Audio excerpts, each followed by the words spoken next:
जय हिंद, जय भारत, जय श्री राम। आपका स्वागत है एक और वीडियो में। आज हम करने जा रहे हैं यूनिट 3 और शुरुआत करते हैं कोलिजन से। तो आज हम कोलिजन करेंगे पहले, उसके बाद लगातार यूनिट 3 में जो जो टॉपिक है वो कवर करेंगे। तो स्टार्टिंग करते हैं कोलिजन से। कोलिजन क्या है? जब कोई भी दो बॉडी, एक ये होगी एक ये होगी, आपस में टकराती हैं, ठीक है, इनका कुछ ना कुछ मास होगा। जब कोई भी दो पार्टिकल या दो बॉडी जिनका कुछ ना कुछ मास है वो आपस में टकराते हैं, और उसके बाद इस प्रोसेस में जब वो टकराते हैं, इस प्रोसेस में उनकी या तो काइनेटिक एनर्जी चेंज होगी या मोमेंटम, या उनमें से कुछ भी चेंज नहीं होगा। या तो दोनों चेंज होंगे या एक चेंज होगा, काइनेटिक एनर्जी यानी मोमेंटम, या फिर कोई भी चेंज नहीं हो सकता। तो ये क्या है? कोलिजन है, ठीक है। दो पार्टिकल का आपस में टकराना, उस प्रोसेस में उनकी काइनेटिक एनर्जी और मोमेंटम में भी चेंज और नोट, जो क्या है? कोलिजन है। अभी कोलिजन के टाइप्स देख लेते हैं। टाइप्स ऑफ कोलिजन है दो प्रकार का। पहला इलास्टिक कोलिजन, इलास्टिक कोलिजन, और दूसरा है इनइलास्टिक कोलिजन। ऐसे तो आगे भी है परफेक्टली इलास्टिक, परफेक्टली इनइलास्टिक, ठीक है। ये देखते हैं in elastic collision. Elastic collision क्या है? जब कोलिजन के बाद कोलिजन होगा दो पार्टिकल के बीच में, और वहाँ पर उनकी काइनेटिक एनर्जी और मोमेंटम क्या रहे? Kinetic energy and momentum is conserved, वो चेंज ना हो। Momentum and kinetic energy change नहीं होंगे, कंजर्व रहेंगे, ठीक है। कोलिजन से पहले भी और कोलिजन के बाद भी। मान लो ये दो बॉडी हैं, ऐसे मूव कर रही है, यहाँ पर कोलिजन हुआ और ये फिर मूव करने लगे। यहाँ पर इनकी काइनेटिक एनर्जी ये थी, यहाँ पर भी क्या होगी? यही होगी, चेंज नहीं होगी। मोमेंटम भी यहाँ पर पी था तो यहाँ पर भी पी होगा, ठीक है। और अब बात करते हैं in elastic collision. In elastic collision में क्या है? जब काइनेटिक एनर्जी जो चेंज होगी, लेकिन मोमेंटम है जो वो कंजर्व रहेगा, ठीक है। ये चेंज, काइनेटिक एनर्जी चेंज होगी लेकिन मोमेंटम चेंज नहीं होगा। जैसे यहाँ पर दो पार्टिकल है, कोलिजन हुआ, फिर मूव करे, यहाँ पर काइनेटिक एनर्जी E1 है तो यहाँ पर E2 होगी, लेकिन मोमेंटम P है तो यहाँ पर भी P रहेगा, ठीक है। ये गया इनइलास्टिक कोलिजन। अभी बात करते हैं इंडोअर्जिक। इंडोअर्जिक, इसमें क्या होगा? जो काइनेटिक एनर्जी है फाइनल में, यानी कि आफ्टर कोलिजन, वो क्या होगी?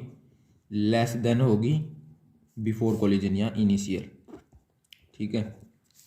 ये इंडोअर्जिक कोलिजन है, ठीक है। इंडोअर्जिक है मतलब काइनेटिक एनर्जी है जो आफ्टर कोलिजन है वो लेस देन होगी बिफोर कोलिजन की काइनेटिक एनर्जी से, ठीक है।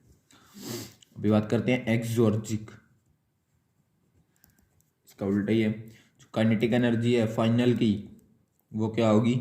मोर होगी किससे?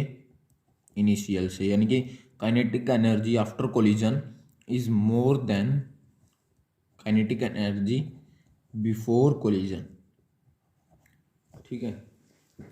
अभी बात करते हैं 1D 2D और 3D कोलिजन की। 1D कोलिजन क्या है? ऑल मोशन इसमें जी इस कोलिजन में सारे मोशन कहाँ पर होंगे? All motion take place straight line. सारे मोशन किस में होंगे? स्ट्रेट लाइन में, ठीक है। 2D कोलिजन में क्या होगा? सारे मोशन किस में होंगे? प्लेन में। 2D में एक्स वाई, ये एक्स वाई एक प्लेन है तो इसमें सारे मोशन होंगे, ठीक है। और 3D में सारे मोशन कहाँ पर होंगे? स्पेस में, ठीक है। 1D कोलिजन में स्ट्रेट लाइन में मोशन होंगे सारे, 2D में प्लेन में होंगे, 3D में स्पेस में होंगे, ठीक है। अब इसके बाद बात करते हैं कोफिशिएंट ऑफ रेस्टिट्यूशन की। कोफिशिएंट ऑफ रेस्टिट्यूशन को ई से डिनोट करते हैं। ये क्या है? Ratio of final velocity to initial velocity between two object after collision. यानी कि, और इसको एक एक डेफिनेशन और इसकी, ratio of velocity separation with velocity approaching, velocity separation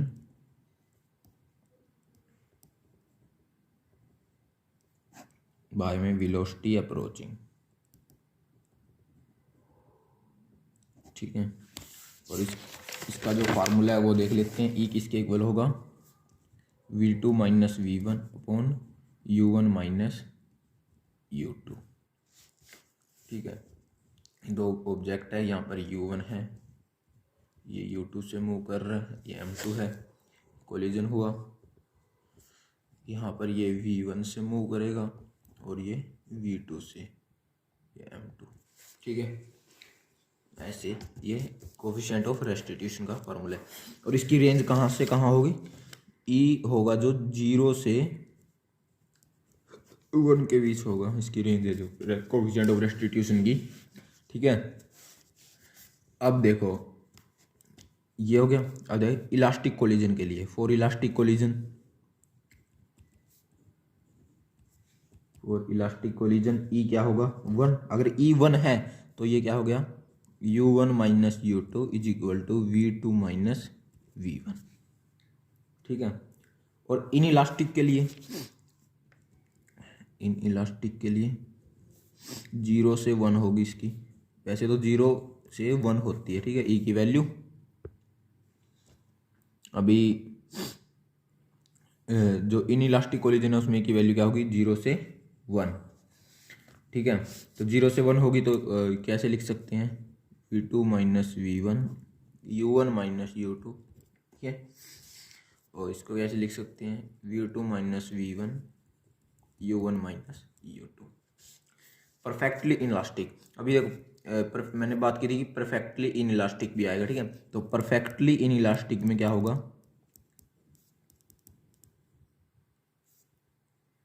in elastic collision में क्या होगा, ई है जो वो 0 के इक्वल हो जाएगा। अगर ई 0 है तो v2 माइनस v1 क्या हो गया 0, और v2 is equal to v1, तो ये क्या है, कॉमन वेलोसिटी हो जाएगी, कॉमन वेलोसिटी, ठीक है। अगर परफेक्टली इन इलास्टिक में ई 0, इलास्टिक में ई 1 और इन इलास्टिक में 0 से 1, ठीक है। हमारे पास जो दो फ्रेम है जिसमें हम बात करेंगे, पहला है लेबोरेटरी फ्रेम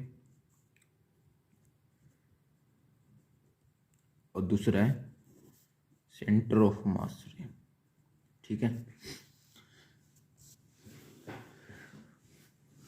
ये दोनों किसके लिए यूज होते हैं, ये तो पता है आपको, सेंटर ऑफ मास एक पॉइंट है जहाँ पर वो मास है पूरी बॉडी का वो एक्सपोज किया जाता है, ठीक है। यह क्या है, कोऑर्डिनेट सिस्टम है जो किसके लिए यूज होता है, डिफरेंट कोलिजन को रिप्रेजेंट करने के लिए यूज होता है, लेबोरेटरी फ्रेम, ठीक है, लेबोरेटरी फ्रेम यूज होता है। अभी बात करते हैं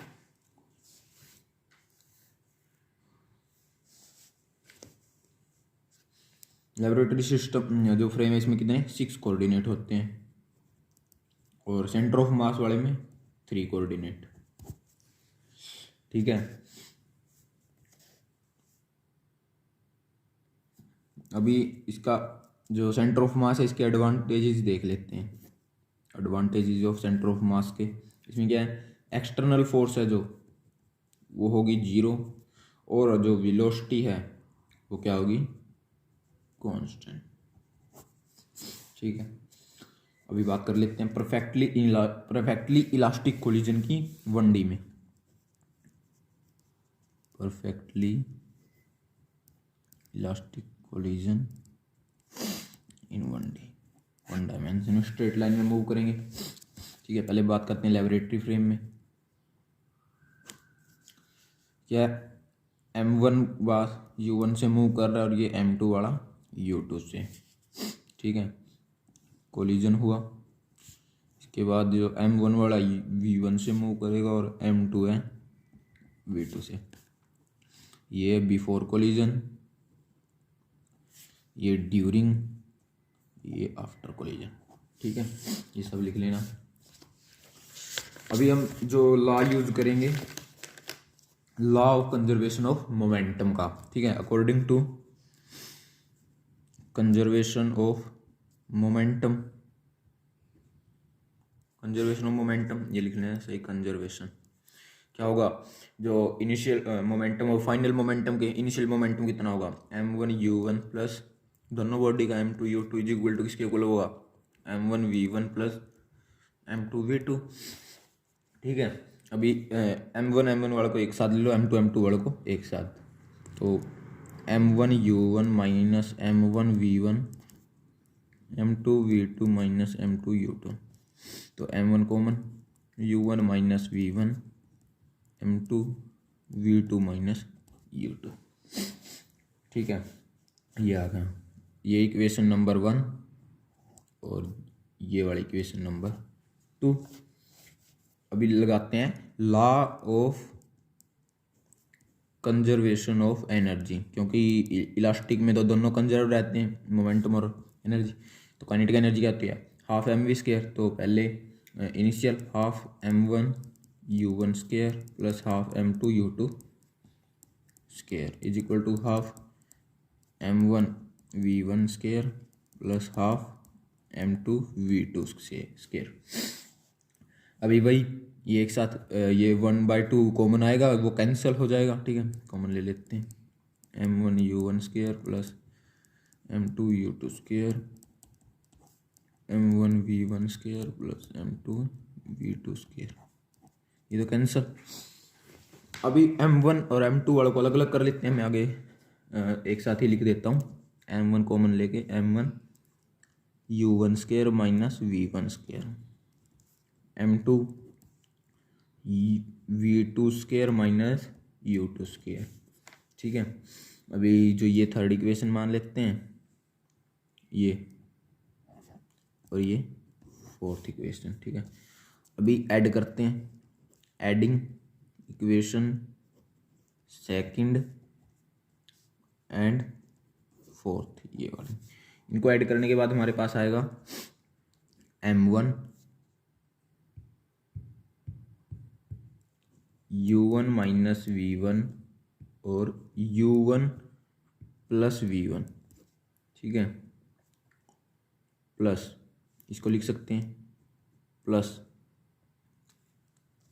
ठीक है, ओह सॉरी, ऐड नहीं करने हैं, डिवाइड करना है, सॉरी गलती होगी, यहाँ पे लिखा है डिवाइडिंग इक्वेशन 4 जिसको है by equation second. Equation second से इस 4 को डिवाइड कर देते हैं, तो ये क्या है m1, इसको क्या लिख सकते हैं, a square minus b square, क्या लिख सकते हैं a माइनस b और a प्लस b। ठीक है, डिवाइड में ये वाली m1 u1 minus v1 is equal to में RHS m2, ऐसे इसको v2 माइनस u2 और v2 प्लस u2 पाई में ये वाली m2 v2 माइनस u2। ठीक है, m1 से m1 कैंसिल और इससे ये कैंसिल, m2 से m2 से ये कैंसिल, तो यहाँ पे क्या हो गया u1 plus v1 is equal to u2 plus v2, ये आ गई हमारी इक्वेशन। अभी यहाँ से वैल्यू निकालते हैं v1 की, तो v1 is equal to v2 plus u2 minus u1 और एंड v2 की वैल्यू निकाल लेते हैं। v2 की वैल्यू आएगी, यहाँ से इसको इस साइड ले जाते हैं, v1 plus u1 minus u2। ठीक है, ये हमारी इक्वेशन 5th और ये 6th, v1 और v2 की वैल्यू हमारी आ गई। ठीक है, ये जो v1 की वैल्यू है, जो v1 की वैल्यू इसको सेकंड वाली में पुट कर देते हैं, यहाँ पर v1 की वैल्यू को देखो क्या बनती है equation, putting value v1 in second, क्या बनेगी m1 u1 minus v2 minus u2 plus u1 equal to m2 v2 minus u2। क्या बनेगी m1 u1 minus m1 v2 minus m1 u2 plus m1 u1 is equal to m2 v2 minus m2 U2 ये बनेगी। ठीक है, तो अभी जो मतलब M1 इसमें से कॉमन ले लेंगे, इनमें से M1 कॉमन, ये तो 2 हो गया, ये बनेगा 2M1U1 प्लस M1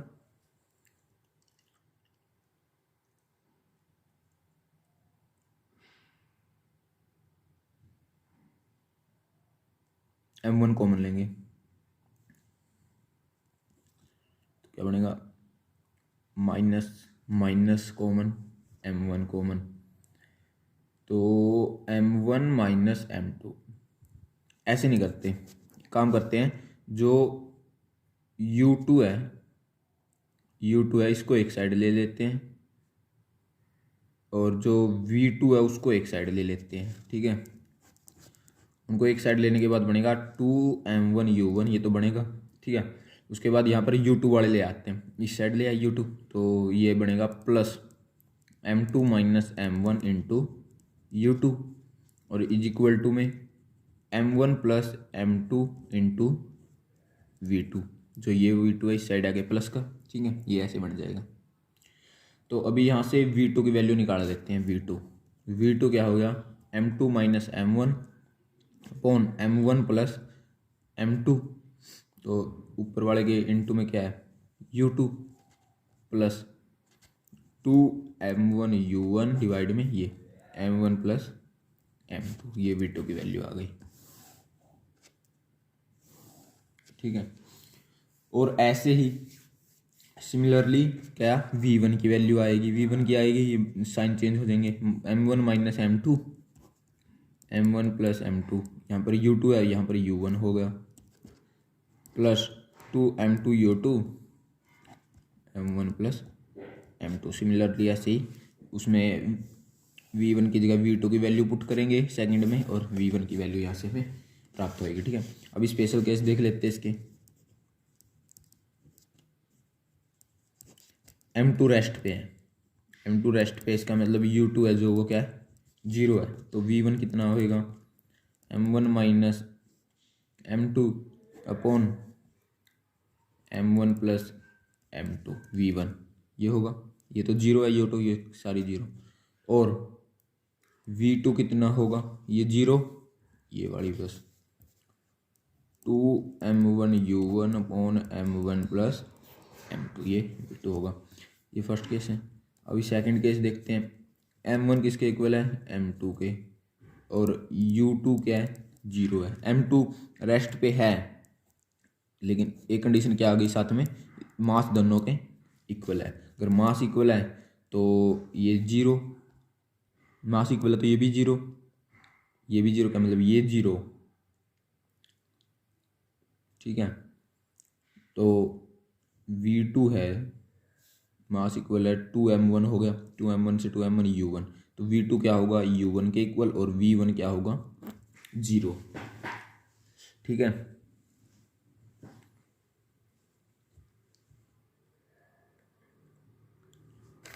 यहाँ पे ये दोनों इक्वल है तो ये क्या होगा 2M1U1, M1 plus M1 2M1, 2M1 से 2M1U1, V2 क्या हो गया V1 U1 के और V1 क्या है 0।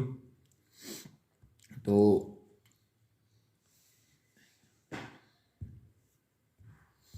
अभी कंडीशन ये हो गई special cases.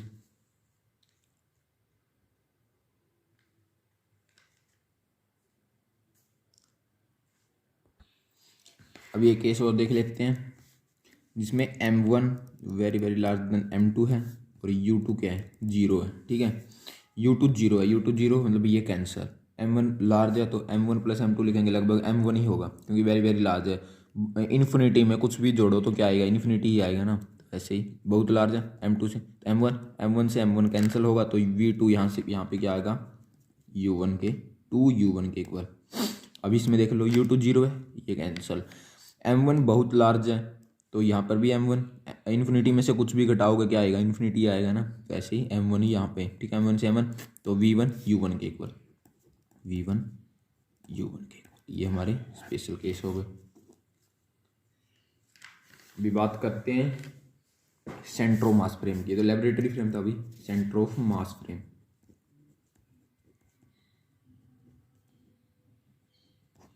Centre of mass frame में क्या होगा, जो वी सेंटर ऑफ मास कितनी होगा, m1v1 plus m2u2 bye m1 plus m2, ठीक है। अभी u1 डैश, सेंटर ऑफ मास में u1 डैश ले लेते हैं, u1 डैश, u1 डैश कितना हुआ, u1 minus V centre of mass, ठीक है, ठीक है। u1 minus V centre of mass, तो u1 minus V centre of mass कितना है, ये पीछे लिखा था, वी सेंटर ऑफ मास है, सॉरी कहाँ पे गया,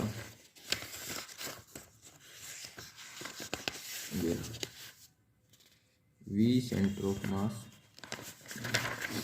ये है, तो u1 माइनस m1 v1 वाला से m2 u2 on m1 plus m2। इसको सोल्व करते हैं, इसको सोल्व करते हैं और इसमें क्या आता है u1 डैश, तो क्या आएगा u1 m1 plus u1 m2 minus m1 v1 plus m2, ठीक है।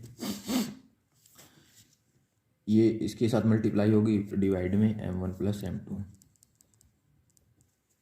ये आ गया। अभी यहाँ से m2 m1 वाले को और m2 वाले को अलग,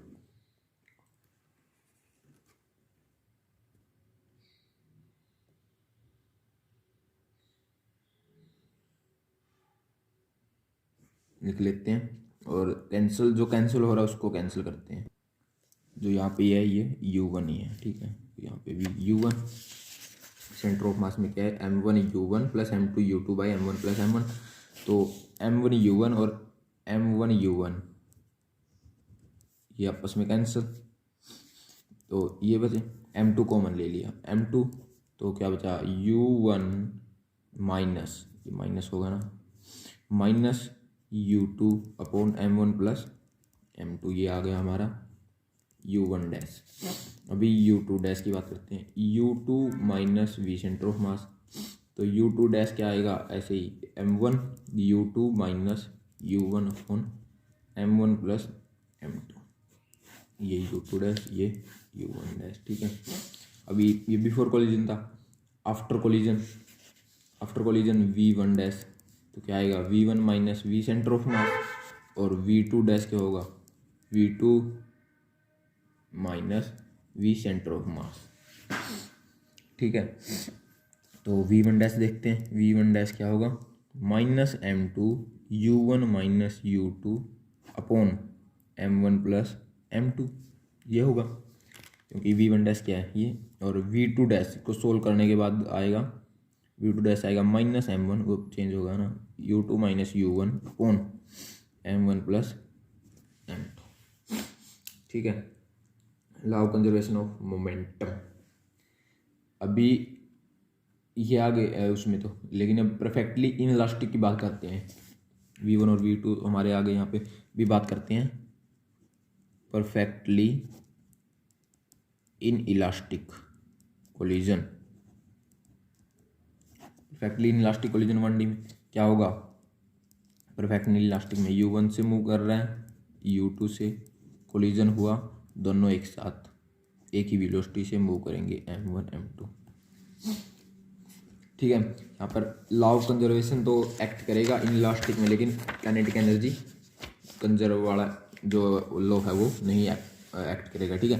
तो पहले करते हैं, according to law of conservation of momentum क्या होगा, m1u1 मास कितना है m1 प्लस m2, लेकिन वेलोसिटी क्या है v से मूव कर रहे हैं, तो यहाँ से v क्या आएगा m1u1 upon m1 plus m2, ठीक है, वेलोसिटी आफ्टर कोलिजन है, ठीक है, ये फर्स्ट मास।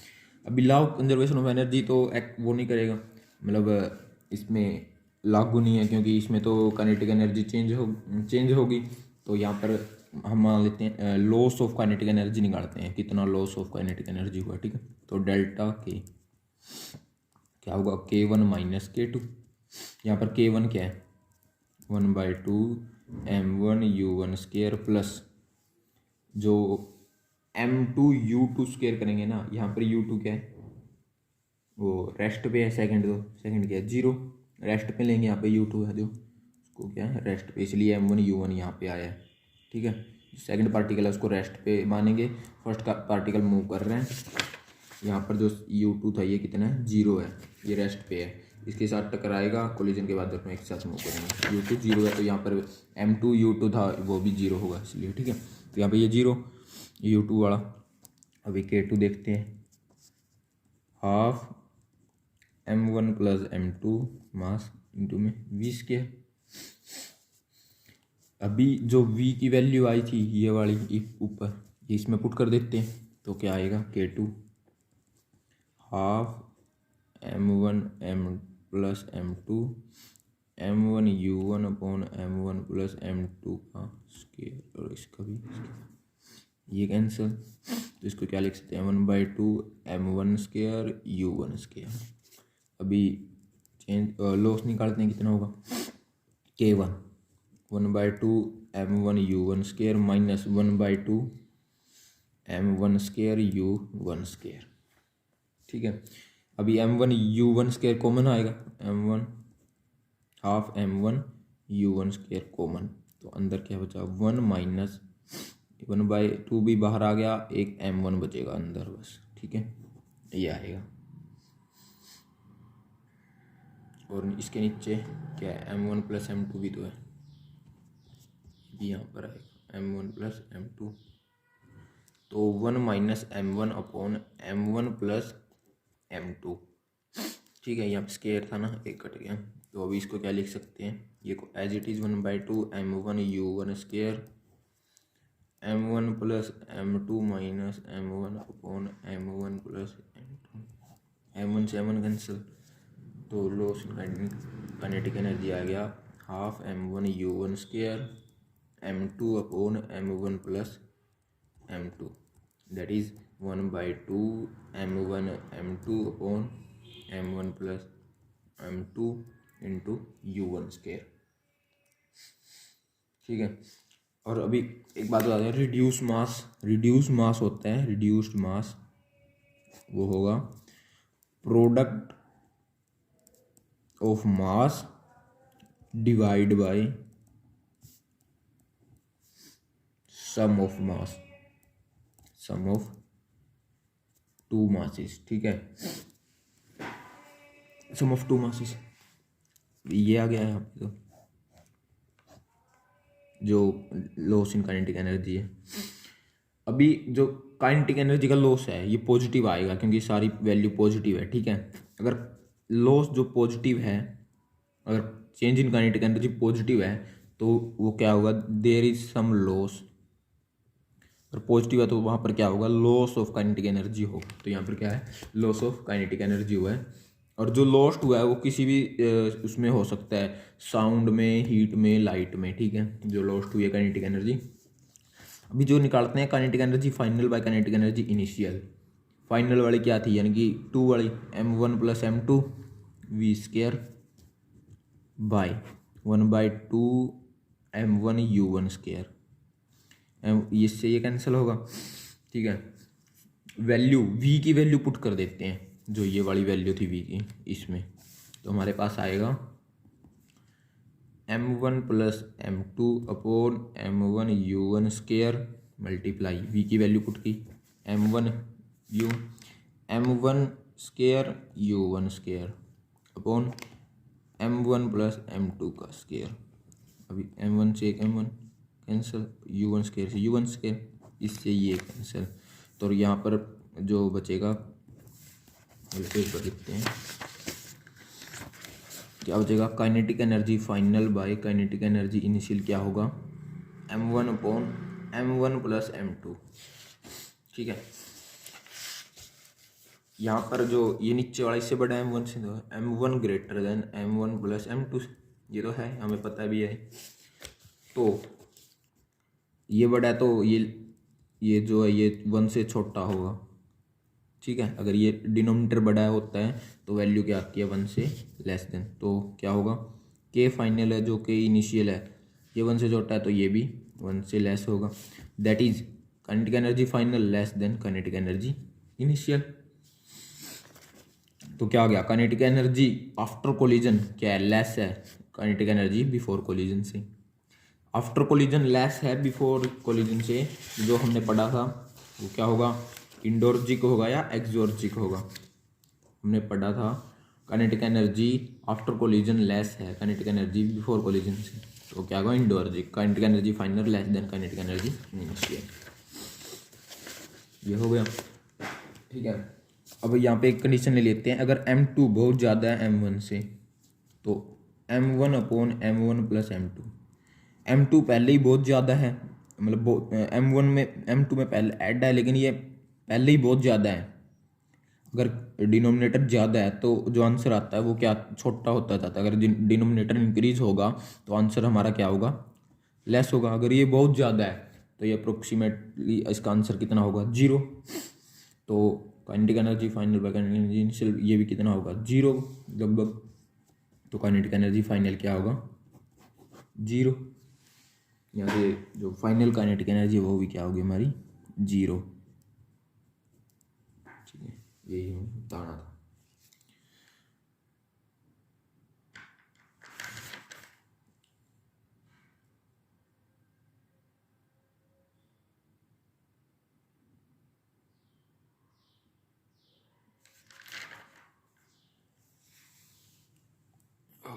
तो अभी बात करते हैं मोमेंट ऑफ इनर्शिया की। ठीक है, moment of inertia, moment of inertia क्या है, ये है सम है सभी पार्टिकल के मास के प्रोडक्ट, मास का एंड उनके बीच के डिस्टेंस है उनका प्रोडक्ट का सम है। क्या है, define as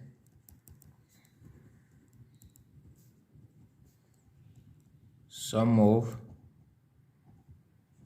product of all particle mass with square of distance from perpendicular axis of rotation। ठीक है, यानी कि कोई भी ये ले लिया हमने परपेंडिकुलर एक्सिस रोटेशन है, यहाँ पर m1 r1 m2 r2 ऐसे n पार्टिकल। ठीक है, 2 पार्टिकल ले लिए तो मोमेंट ऑफ इनर्शिया क्या होगा, m1 r1 square plus m2 r2 square. अगर एक है तो एक का, अगर 2 है तो 2 का। ठीक है, और इसकी यूनिट होगी मास की किलोग्राम, इसकी मीटर स्क्वायर। ठीक है, किस किस पे डिपेंड करेगा, डिपेंड करेगा मास पर और डिस्टेंस पर। ठीक है, अभी देख लेते हैं आगे रेडियस ऑफ गायरेशन, लिख देता हूँ रेडियस ऑफ गायरेशन याद है, it is distance from axis of rotation where whole mass is suppose to concentrated. ये क्या है, डिस्टेंस है कहाँ से, एक्सिस ऑफ रोटेशन से, जड़ा सारा मास, जहाँ पर सारा मास क्या किया जाता है, सपोज किया जाता है, वो कंसंट्रेटेड है वहाँ पर। ये क्या है, वो रेडियस ऑफ गायरेशन। ठीक है, अभी करते हैं इसकी, निकालते हैं रेडियस ऑफ गायरेशन। जैसे हमारे पास कोई भी n पार्टिकल है, 2mn/n²। ठीक है, तो आई n से मल्टीप्लाई कर दिया और n से ही डिवाइड कर दिया।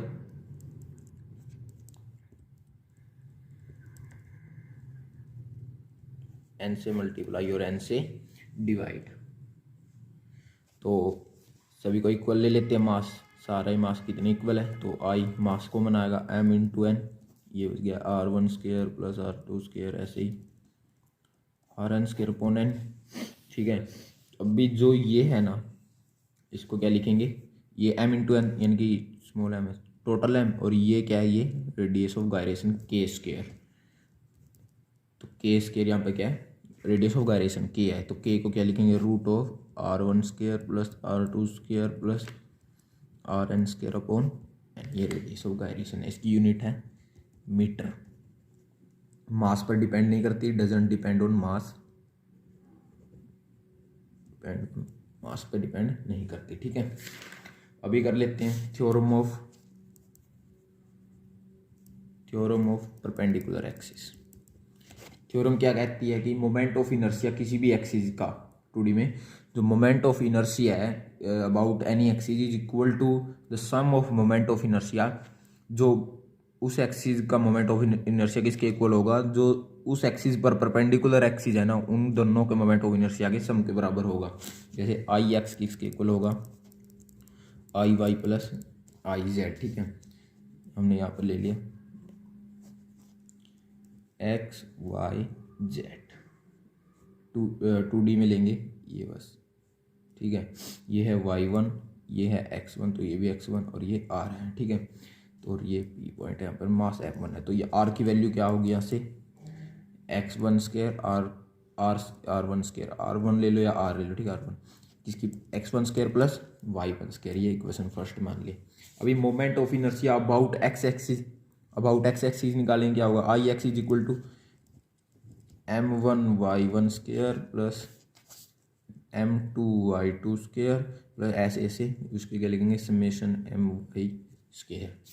ठीक है, और अबाउट वाई एक्सिस क्या होगी, m समेशन mx², ये ऐसे लिख के ऐसे। ठीक है, और अभी अकॉर्डिंग जो ये x के, तो अकॉर्डिंग टू थ्योरम के अकॉर्डिंग क्या होगा, मोमेंट ऑफ इनर्शिया z का क्या होगा, इन दोनों के सम के बराबर, क्योंकि ये दोनों इसके म्यूचुअली परपेंडिकुलर है। तो आई एक्स प्लस आई वाई क्या होगा, mx² प्लस समेशन my², तो m common, summation x² + y², और इक्वेशन फर्स्ट में x² + y² किसके इक्वल है, r² के बराबर, तो इसको r² लिख पुट कर देंगे तो mr²। ठीक है, ये आ गई हमारी z एक्सिस की mr²। अभी बात करते हैं 3D पे। 3D पे बात करते तो ये हो गया point r x y z, तो यहाँ पर r² किसके इक्वल होगा, x² + y² + z² के इक्वल होगा। ठीक है, और moment of inertia long x axis क्या होगा, m z² + y², ऐसे ही आई वाई का निकालेंगे x² + z², ऐसे ही z का निकालेंगे y² + x² + y²।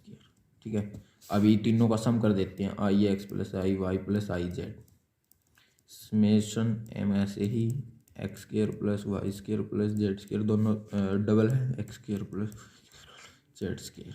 ठीक है, दो बार x है, 2 बार y है, 2 बार z है, तो ये क्या होगा, summation m two x² + y² + z², m बाहर, समेशन 2 भी बाहर, और ये किसके इक्वल है, r² थे, तो r², तो ये क्या आ गया 2m r², I x + I Y + I Z किसके इक्वल होगा, 2m r²।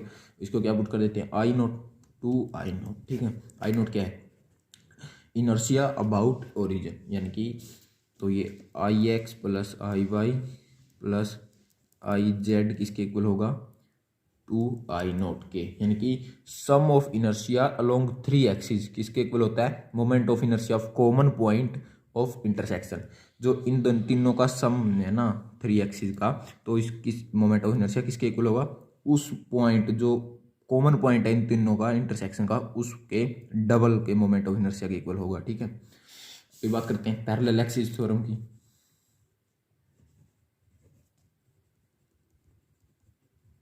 थ्योरम क्या, इसके ये थ्योरम क्या कहती है, according to theorem moment of inertia of body किसके इक्वल होगा, अबाउट गिवन एक्सिस किसके इक्वल होगा, moment of inertia of the body about parallel axis, and जो ये मान लो ये एक्सिस है, ये दोनों इसके पैरेलल है, इसके तो मोमेंट ऑफ इनर्शिया गिवन है और इसका निकालना है, तो इसका पैरेलल एक्सिस किसके इक्वल होगा, इसका मोमेंट ऑफ इनर्शिया प्लस में ये h डिस्टेंस है मान लो, प्लस में मास इंटू इस डिस्टेंस का स्केयर इसके इक्वल होगा। ठीक है, यानी कि ये a ये सी डी, तो हमें सी डी का निकालना है, तो किसके इक्वल होगा, moment of inertia of a B plus m into h square.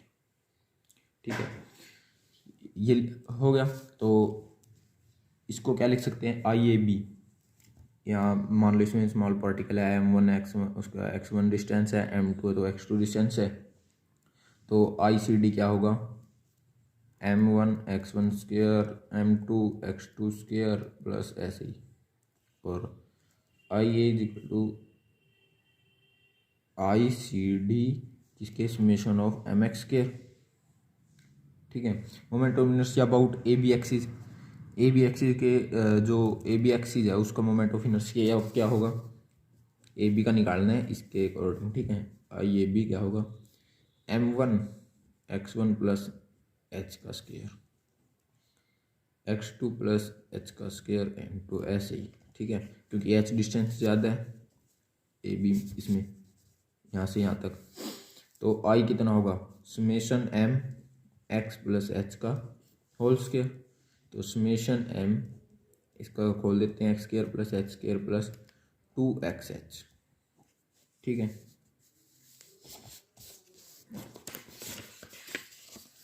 तो ये क्या होगा, आई इज इक्वल टू आई,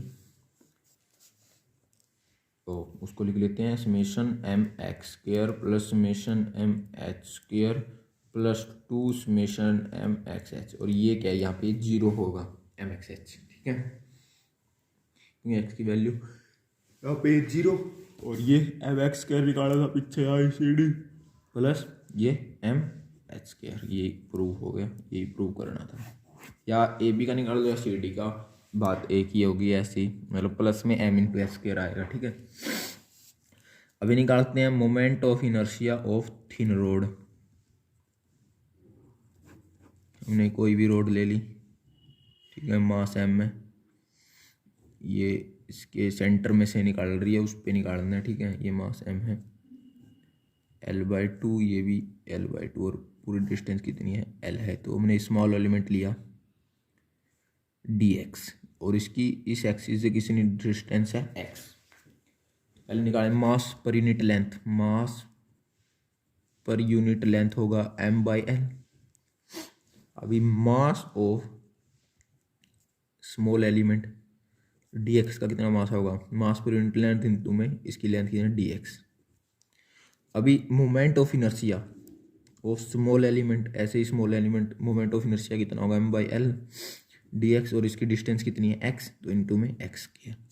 अभी टोटल निकालेंगे, डी आई आया है तो टोटल निकालेंगे, इंटीग्रेशन कर देंगे 0 से l, तो इसका भी इंटीग्रेशन dx x स्क्वायर, यहाँ माइनस L/2 से प्लस L/2 होगा इसका इंटीग्रेशन, m/l बाहर, माइनस L/2 से L/2 x स्क्वायर dx, और इसका इंटीग्रेशन करेंगे, x स्क्वायर का क्या होगा इंटीग्रेशन, x³/3, तो x³/3, तो उसको ओपन करेंगे क्या आएगा, m/l, मैं सीधा ही लिख देता हूँ m/l और x³/3। ठीक है, तो ये x³ की जगह माइनस l, पहले L/2 यानी कि L³/8 minus minus minus plus L³/8, by में 3 भी है तो 24,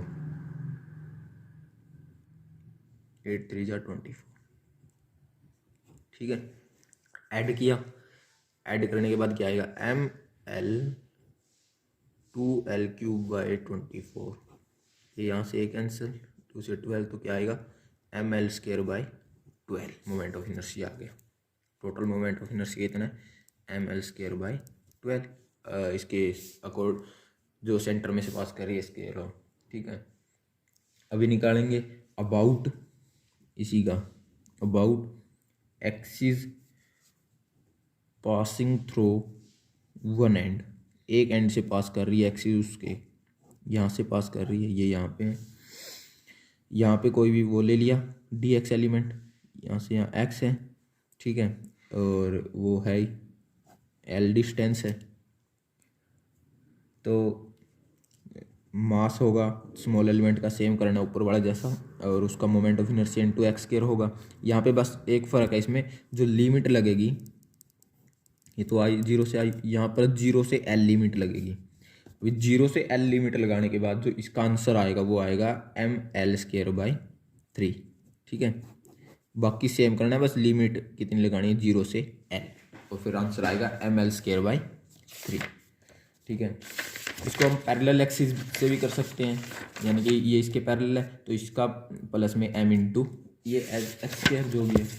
ठीक है, तो पैरेलल एक्सिस से कैसे होगा, आई यू सी डी मान लेते हैं is equal to I A B plus A B का कितना था एम एल स्क्वायर, जो सेंटर में उसका कितना था एम एल स्क्वायर प्लस 12, और प्लस में एम एल बाई 2, इसकी मास इंटू ये डिस्टेंस कितनी है एल बाई 2 है, मास इंटू ये डिस्टेंस प्लस में, तो सोल्व करेंगे तो कितना आएगा एम एल स्क्वायर बाई 3 आएगा। ठीक है, फिर निकालते हैं रेक्टेंगुलर लेमिना का moment of inertia of rectangular lamina. Rectangular lamina ये है।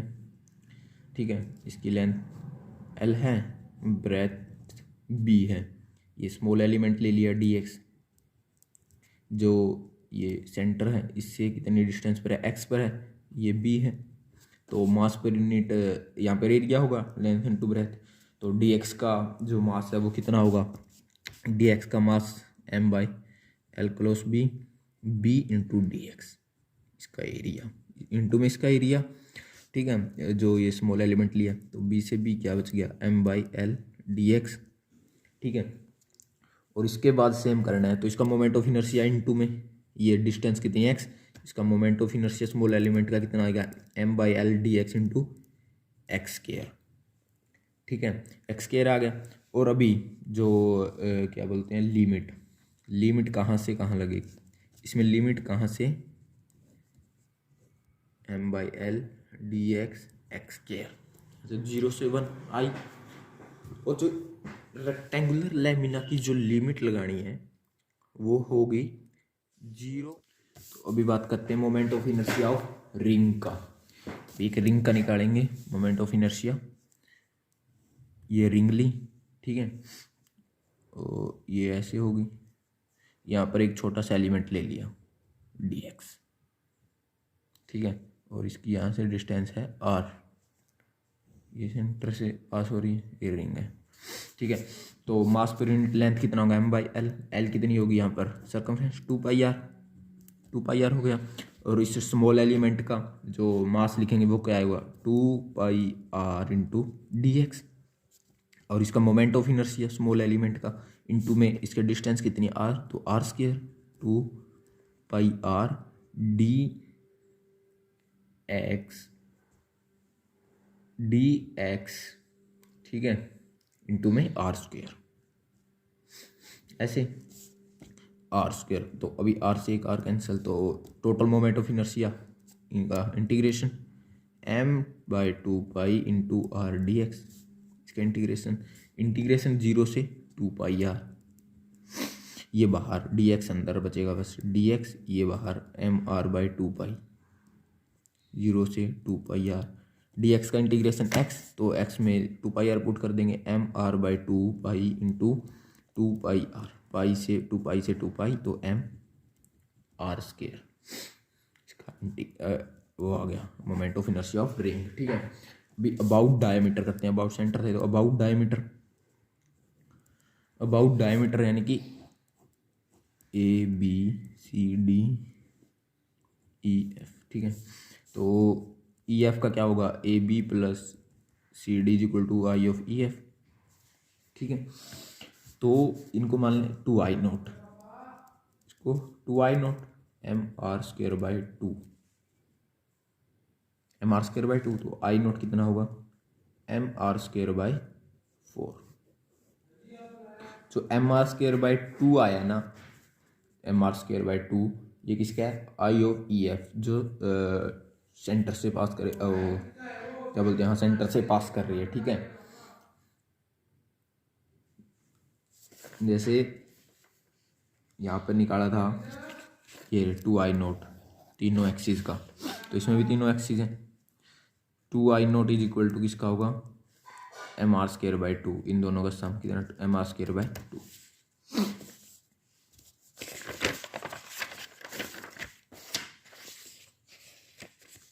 अबाउट टेंजेंट कर देते हैं, ये ए बी, ये टेंजेंट है सी डी, इसका है आर, ठीक है।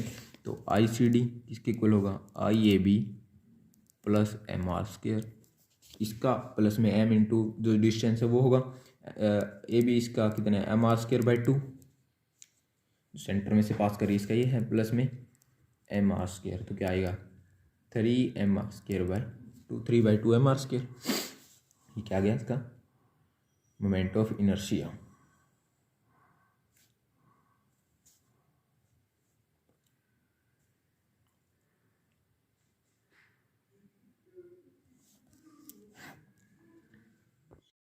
जय हिंद फ्रेंड्स, कैसे हैं आप लोग? आवाज़ से तो पहचान ही गए होंगे। तो भाई पीएस सर की थोड़ी तबीयत में दिक्कत होने की वजह से वो यूनिट 3 को आगे प्रोसीड नहीं कर पा रहे हैं। इस वजह से मैं यूनिट 3 को आगे प्रोसीड आप लोगों को करवा रहा हूं। तो नाम तो जानते ही हो, आरपीएस सर। तो अब शुरुआत करते हैं moment of inertia due to a hollow sphere. Clear? तो समझ लेना भाई, थोड़ी ही प्रॉब्लम हो गई थी, इस वजह से वो वन शॉट शूट नहीं कर पा रहे थे। इस वजह से उनकी जो वन शॉट थी वो आगे मैं पढ़ा रहा हूँ। हमने प्रॉमिस कर दिया था आप लोगों को वन शॉट देने का, इस वजह से इस वीडियो को मैं ही पूरा करना हूँ, वरना हाफ ही आती है वो वीडियो। तो इसमें देखो, सबसे पहले हम निकालेंगे अबाउट द डायमीटर। उन्होंने बता दिया होगा आप लोगों को कि मोमेंट ऑफ इनर्शिया क्या होता है। Moment of inertia mass into जो भी उनके बीच की डिस्टेंस, उसके स्क्वायर की मल्टीप्लाई को क्या बोला जाता है, बेसिकली मोमेंट ऑफ इनर्शिया बोला जाता है। मेरे को लगता है उन्होंने अच्छे से आपको एक्सप्लेन कर दिया होगा। मैं अब इसको आगे ही प्रोसीड करता हूँ। फॉर ए होलो स्फीयर, कभी भी होलो स्फीयर आ जाए ना तो हमेशा उसका एरिया लो, और कभी भी सॉलिड स्फीयर आ जाए तो उसकी वॉल्यूम लो। क्लियर? इस तरीके से मैंने इसकी एक्सिस मान ली। एक्सिस कुछ इस तरीके से कि ये π/2 एंगल बना रही है, ये -π/2 एंगल बना रही है बाई के अंदर। क्लियर? वीडियो के अंदर अच्छे से आ रहा है? ये फिगर समझ जाना, क्वेश्चन ऐसे ही हो जाएगा तुम्हारा, क्वेश्चन ऐसे ही हो जाएगा। क्लियर? ये डिस्टेंस आर है इसकी, एक मैं इधर लूंगा छोटू मोटू सी रिंग ले लूंगा। क्लियर? एक छोटू मोटू सी मैंने यहाँ क्या कंटेन की, एक रिंग कंटेन की है। पीडीएफ के अंदर आपको क्या पता अच्छे से समझना है ये चीज़, इसलिए यहीं समझ लेना। वहाँ पे थोड़ी सी ज़्यादा भीड़ भड़ाके के कारण ऐसी गंदी की राइटिंग हो गई है। ये डिस्टेंस मैं मान लेता हूँ एक्स। इस छोटी रिंग की जो डिस्टेंस है, छोटी रिंग की जो रेडियस है वो एक्स है, बड़ा आर की इसकी रेडियस है इसकी। अब हमने जो अब ये भी तो आ रही होगी, बात तो सही है, ये भी तो आर होगा, ये एंगल भी तो थीटा होगा। कैसे होगा sir theta? Alternate opposite angles. Clear? इस फिगर को थोड़ा कंट्रोल में रह के थोड़ा ध्यान से समझ लेना। अब ये अगर मैं मानूं सर इस रिंग की कुछ ना कुछ मैं मोटाई मान लूं कि ये थोड़ी सी जो रिंग थी, ये बेचारी अपनी थोड़ी सी छोटी मोटी सी रिंग जो थी, ये थोड़ी सी मोटू रिंग थी। क्लियर? ये मोटू रिंग थी, इसकी मोटाई थी, लाइक मैंने मान ली वो मोटाई थी dx। क्लियर? इसकी जो मोटाई थी वो dx थी। क्लियर? इसको समझते चलना भाई। यहां से मैंने एक छोटा सा ऐसे क्या लिया, एक सेगमेंट डाला, ये जो एंगल था, ये जो छोटा सा एंगल है, ये मैंने डी थीटा मान लिया, और ये जो चौड़ाई थी ये dx थी। मैंने कोई भी एक छोटा सा एलिमेंट की जो पूरी तो जो मोटाई है वो dx है, तो मैंने एक छोटी सी जो ये भी तो होगी वो dx ही होगी। क्लियर? इस चीज को समझ लेना। 100% क्वेश्चन की गारंटी मैं लेता हूँ कि आप लोगों को समझ आ जाएगा। क्लियर है? मास पर यूनिट एरिया, मास पर यूनिट एरिया हम इसमें सबसे पहले जो निकालते हैं वो मास पर यूनिट एरिया निकालेंगे। मास पर यूनिट एरिया पूरी रिंग का निकालेंगे, पूरे स्फीयर का, पूरे होलो स्फीयर का निकालेंगे, फिर इस छोटी रिंग का निकालेंगे। तो मास बाय में एरिया 4πr²। ये क्या आ गया? मास ऑफ ये पूरे होलो स्फीयर का मास पर यूनिट एरिया आ गया। क्लियर? अब अगर मैं देखूं सर छोटी मोटी रिंग का देखूं, छोटी मोटी रिंग का देखूंगा, यदि मास per unit area into mass ऐसे नहीं, इसका देखो एलिमेंटल मास बोलते हैं इसे बेसिकली। सर ने बताया भी होगा आप लोगों को, एलिमेंटल मास जो आपने छोटा एलिमेंट कंसीडर किया उसके मास को जो है एलिमेंटल मास बोलते हैं।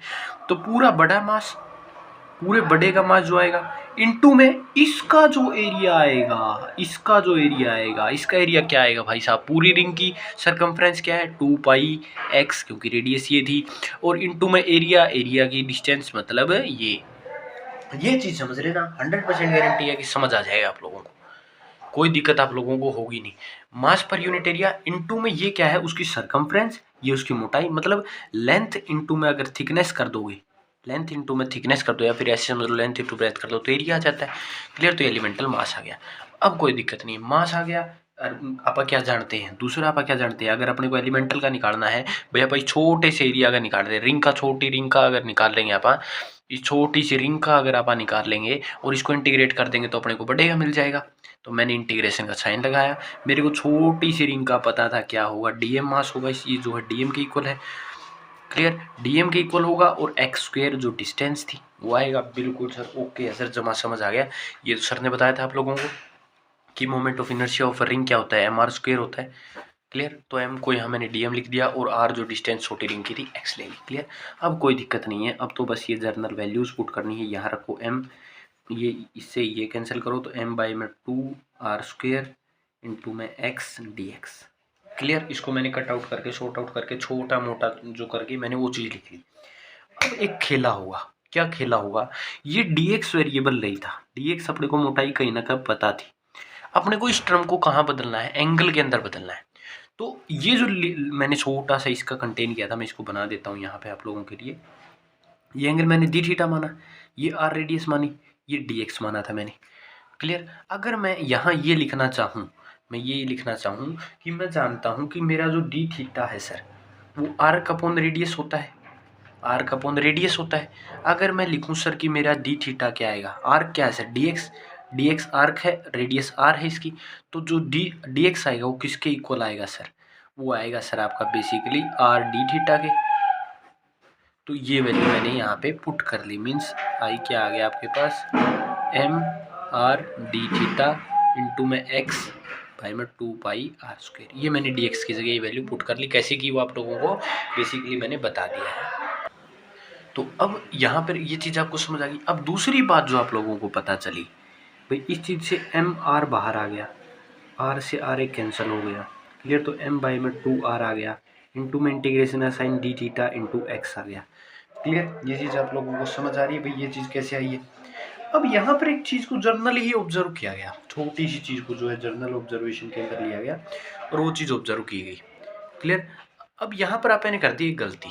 क्या गलती कर दी, ये देखो हमने यहाँ एक्स स्क्वायर लिखा है और यहाँ पर क्या लिख दिया आपने, मास पर यूनिट एरिया, ये एक्स क्यूब होगा, पूरे के साथ एक्स क्यूब आएगा, आपका एक्स क्यूब आएगा।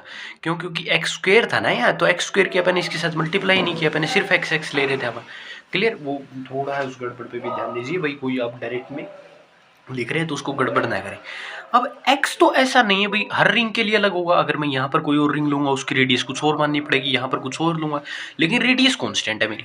तो मैं यहाँ पर देखो, अगर मैं इस बंदे की रेडियस, इसकी x मान रहा था, ये कोई स्फीयर था, इसकी मैं रिंग की कोई रेडियस थी वो x मान रहा था, यहाँ समझो ये x रेडियस मान रहा था, ये पूरी डिस्टेंस r थी, ये एंगल थीटा बन रहा था, इसके साथ कुछ इस तरीके से बन रहा था, समझने की कोशिश करना इस चीज़ को। r है, ये x थी, ये एंगल इनके बीच का थीटा बन रहा था, ये कोई भी ऐसे लाइन आ रही थी, ये मैंने ये ट्रायंगल बना लिया। अब अगर मैं लिखना चाहूँ कि x को r की फॉर्म में लिखना चाहूँ तो x बाय r क्या होता है, कोस थीटा हो जाएगा। समझ के देखो इस चीज़ को, x बाय r क्या हो जाएगा, ये क्या है, बेस है, ये परपेंडिकुलर है, ये हाइपोटेनियस है, बेस अपॉन हाइपोटेनियस आपका कोस थीटा हुआ, sorry base upon hypotenuse cos theta हुआ। तो डी आई क्या हो गया आपका m2r, और यहाँ पर x क्या हो गया आपके पास, r कोस थीटा। क्लियर है, ये r की वैल्यू आ गई, तो मैंने यहाँ पे रख दी, मैंने बेसिकली r की जो वैल्यू आई उसे यहाँ रख दिया, r क्यूब कोस क्यूब थीटा डी थीटा। अब बात आती है सर लिमिट की, अब थोड़ी बहुत कैंसिलेशन करके आपका इसकी जो है बेसिकली लिमिट लिख लेते हैं, M R square by 2 into cos cube theta into D theta. अब अगर मैं इसमें एक बात और थोड़ी सी नोटिस करूँ, बिल्कुल हल्की ही बात नोटिस करूँ, एंगल चेंज कहाँ से कहाँ हो रहा था, -π/2 से π/2, क्योंकि यहाँ से मैक्सिमम π/2 जा सकता है, ऐसे नहीं घूमेगा, ये ऐसे नहीं घूमेगा, ये यहीं तक रहेगा, इधर रहेगा और फिर इधर चला जाएगा ज़्यादा से ज़्यादा, मतलब -π/2 से +π/2 ही एंगल का चेंज हो रहा था, क्योंकि हमने शुरू में ये चीज़ कंसिडर कर ली थी।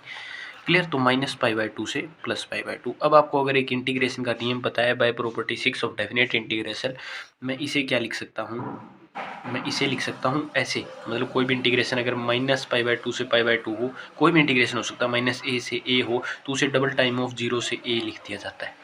क्लियर, तो मैं इधर वही चीज़ करूँगा, 0 से π/2 कर दूंगा और 2 कर दूंगा इसके इंटू में, तो 2 से 2 कैंसिल हो जाएगा, mr² आ गया अंदर और इंटू में कोस क्यूब थीटा डी थीटा।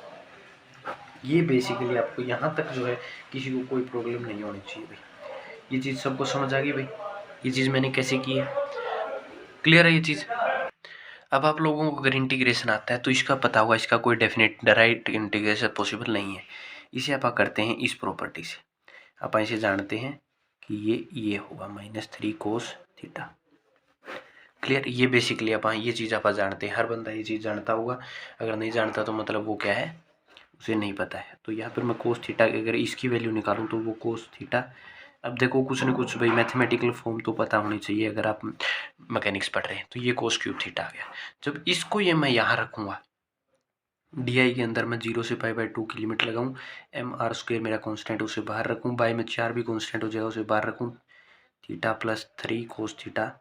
अगर मैं इसका जो है इंटीग्रेशन करता हूँ तो आप लोगों को देखना है थोड़ा ध्यान से कि इसका इंटीग्रेशन क्या आएगा, साइन 3 थीटा, बाय में 3 आएगा तो वो 12 हो जाएगा, 0 से π/2 लिमिट आ गई, क्लियर।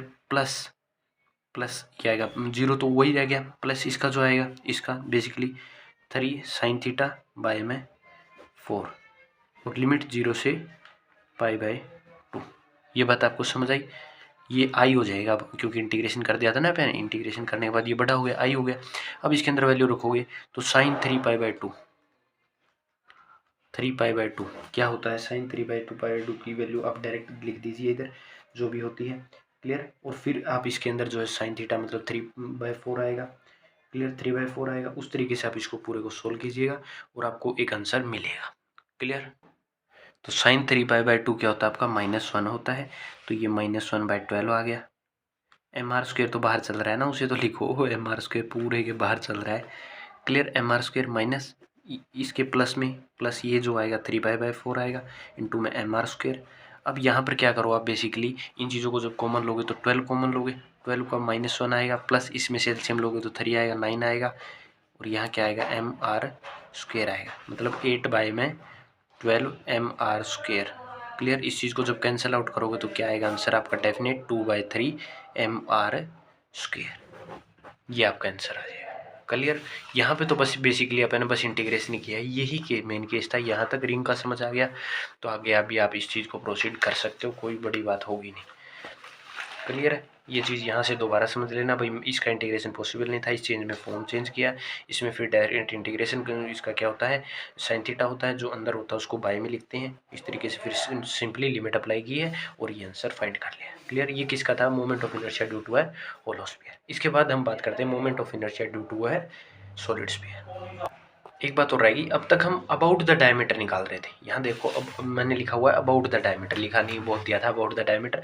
अब हम निकालेंगे अबाउट इट्स टेंजेंट, टेंजेंट के अबाउट भी तो निकालना पड़ेगा ना, इसके अबाउट तो निकाल लिया मैंने डायमीटर के लोन, तो अब टेंजेंट के लोन निकालो। टेंजेंट के लोन निकालने के लिए पैरेलल एक्सिस थ्योरम सर ने बताई होगी, तो इसके अलोन क्या आया है, इनके बीच की डिस्टेंस r है, क्लियर। इनके इसका क्या आया था, इसका डायमीटर वाले का क्या आया था, 2/3 mr²। इसमें क्या ऐड करना होता है, जो इसका मास होता है इनटू में जो इनके बीच की सेपरेशन डिस्टेंस होती है r²।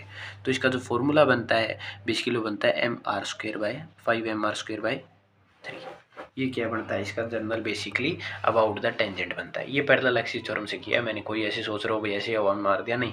ये क्या थी आपकी डायमीटर थी और ये इसके पैरेलल होगी, ये इसके पैरेलल होगी, तो ऐसे पता है अपने को भाई मास इनटू में इनके बीच की जो सेपरेशन डिस्टेंस है उसका स्क्वायर करके जो इस लाइन का मोमेंट ऑफ इनर्शिया उसमें ऐड कर देते हैं, तो अपने पास about the parallel axis theorem के हिसाब से पैरेलल जो चीज़ होती है उसके मोमेंट ऑफ इनर्शिया आ जाता है, क्लियर।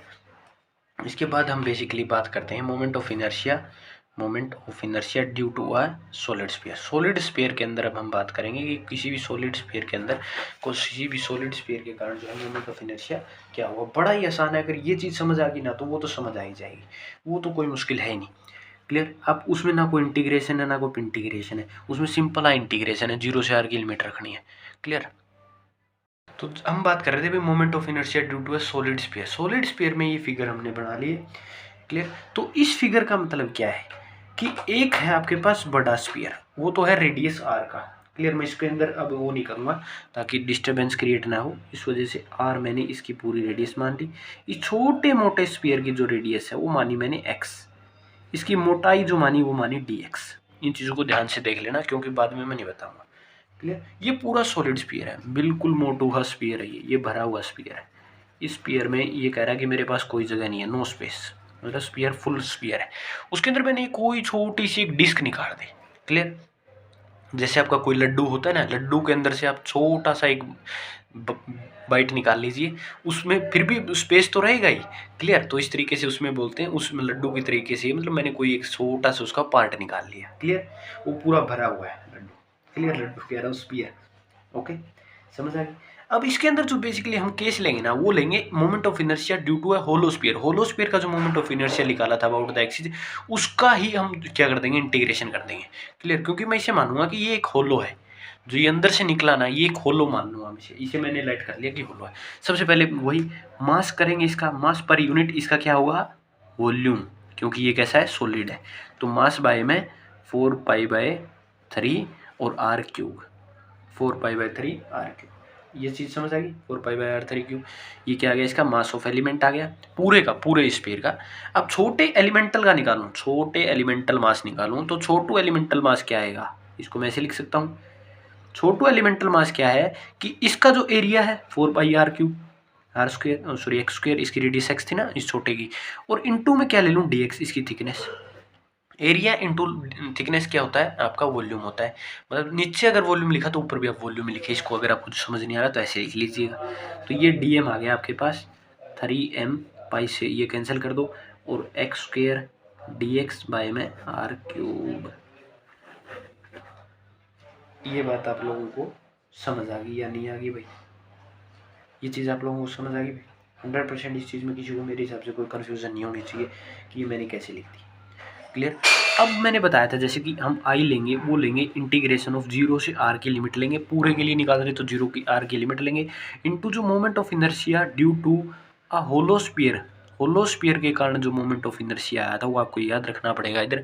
क्योंकि देखो हमने जब होलो स्फीयर का किया तो हमने एक रिंग लेट की थी, अब हमने एक होलो स्फीयर लेट किया इसके अंदर, और होलो स्फीयर का तो आपको मोमेंट ऑफ इनर्शिया पता होना चाहिए इसके पूरे बड़े निकालने के लिए।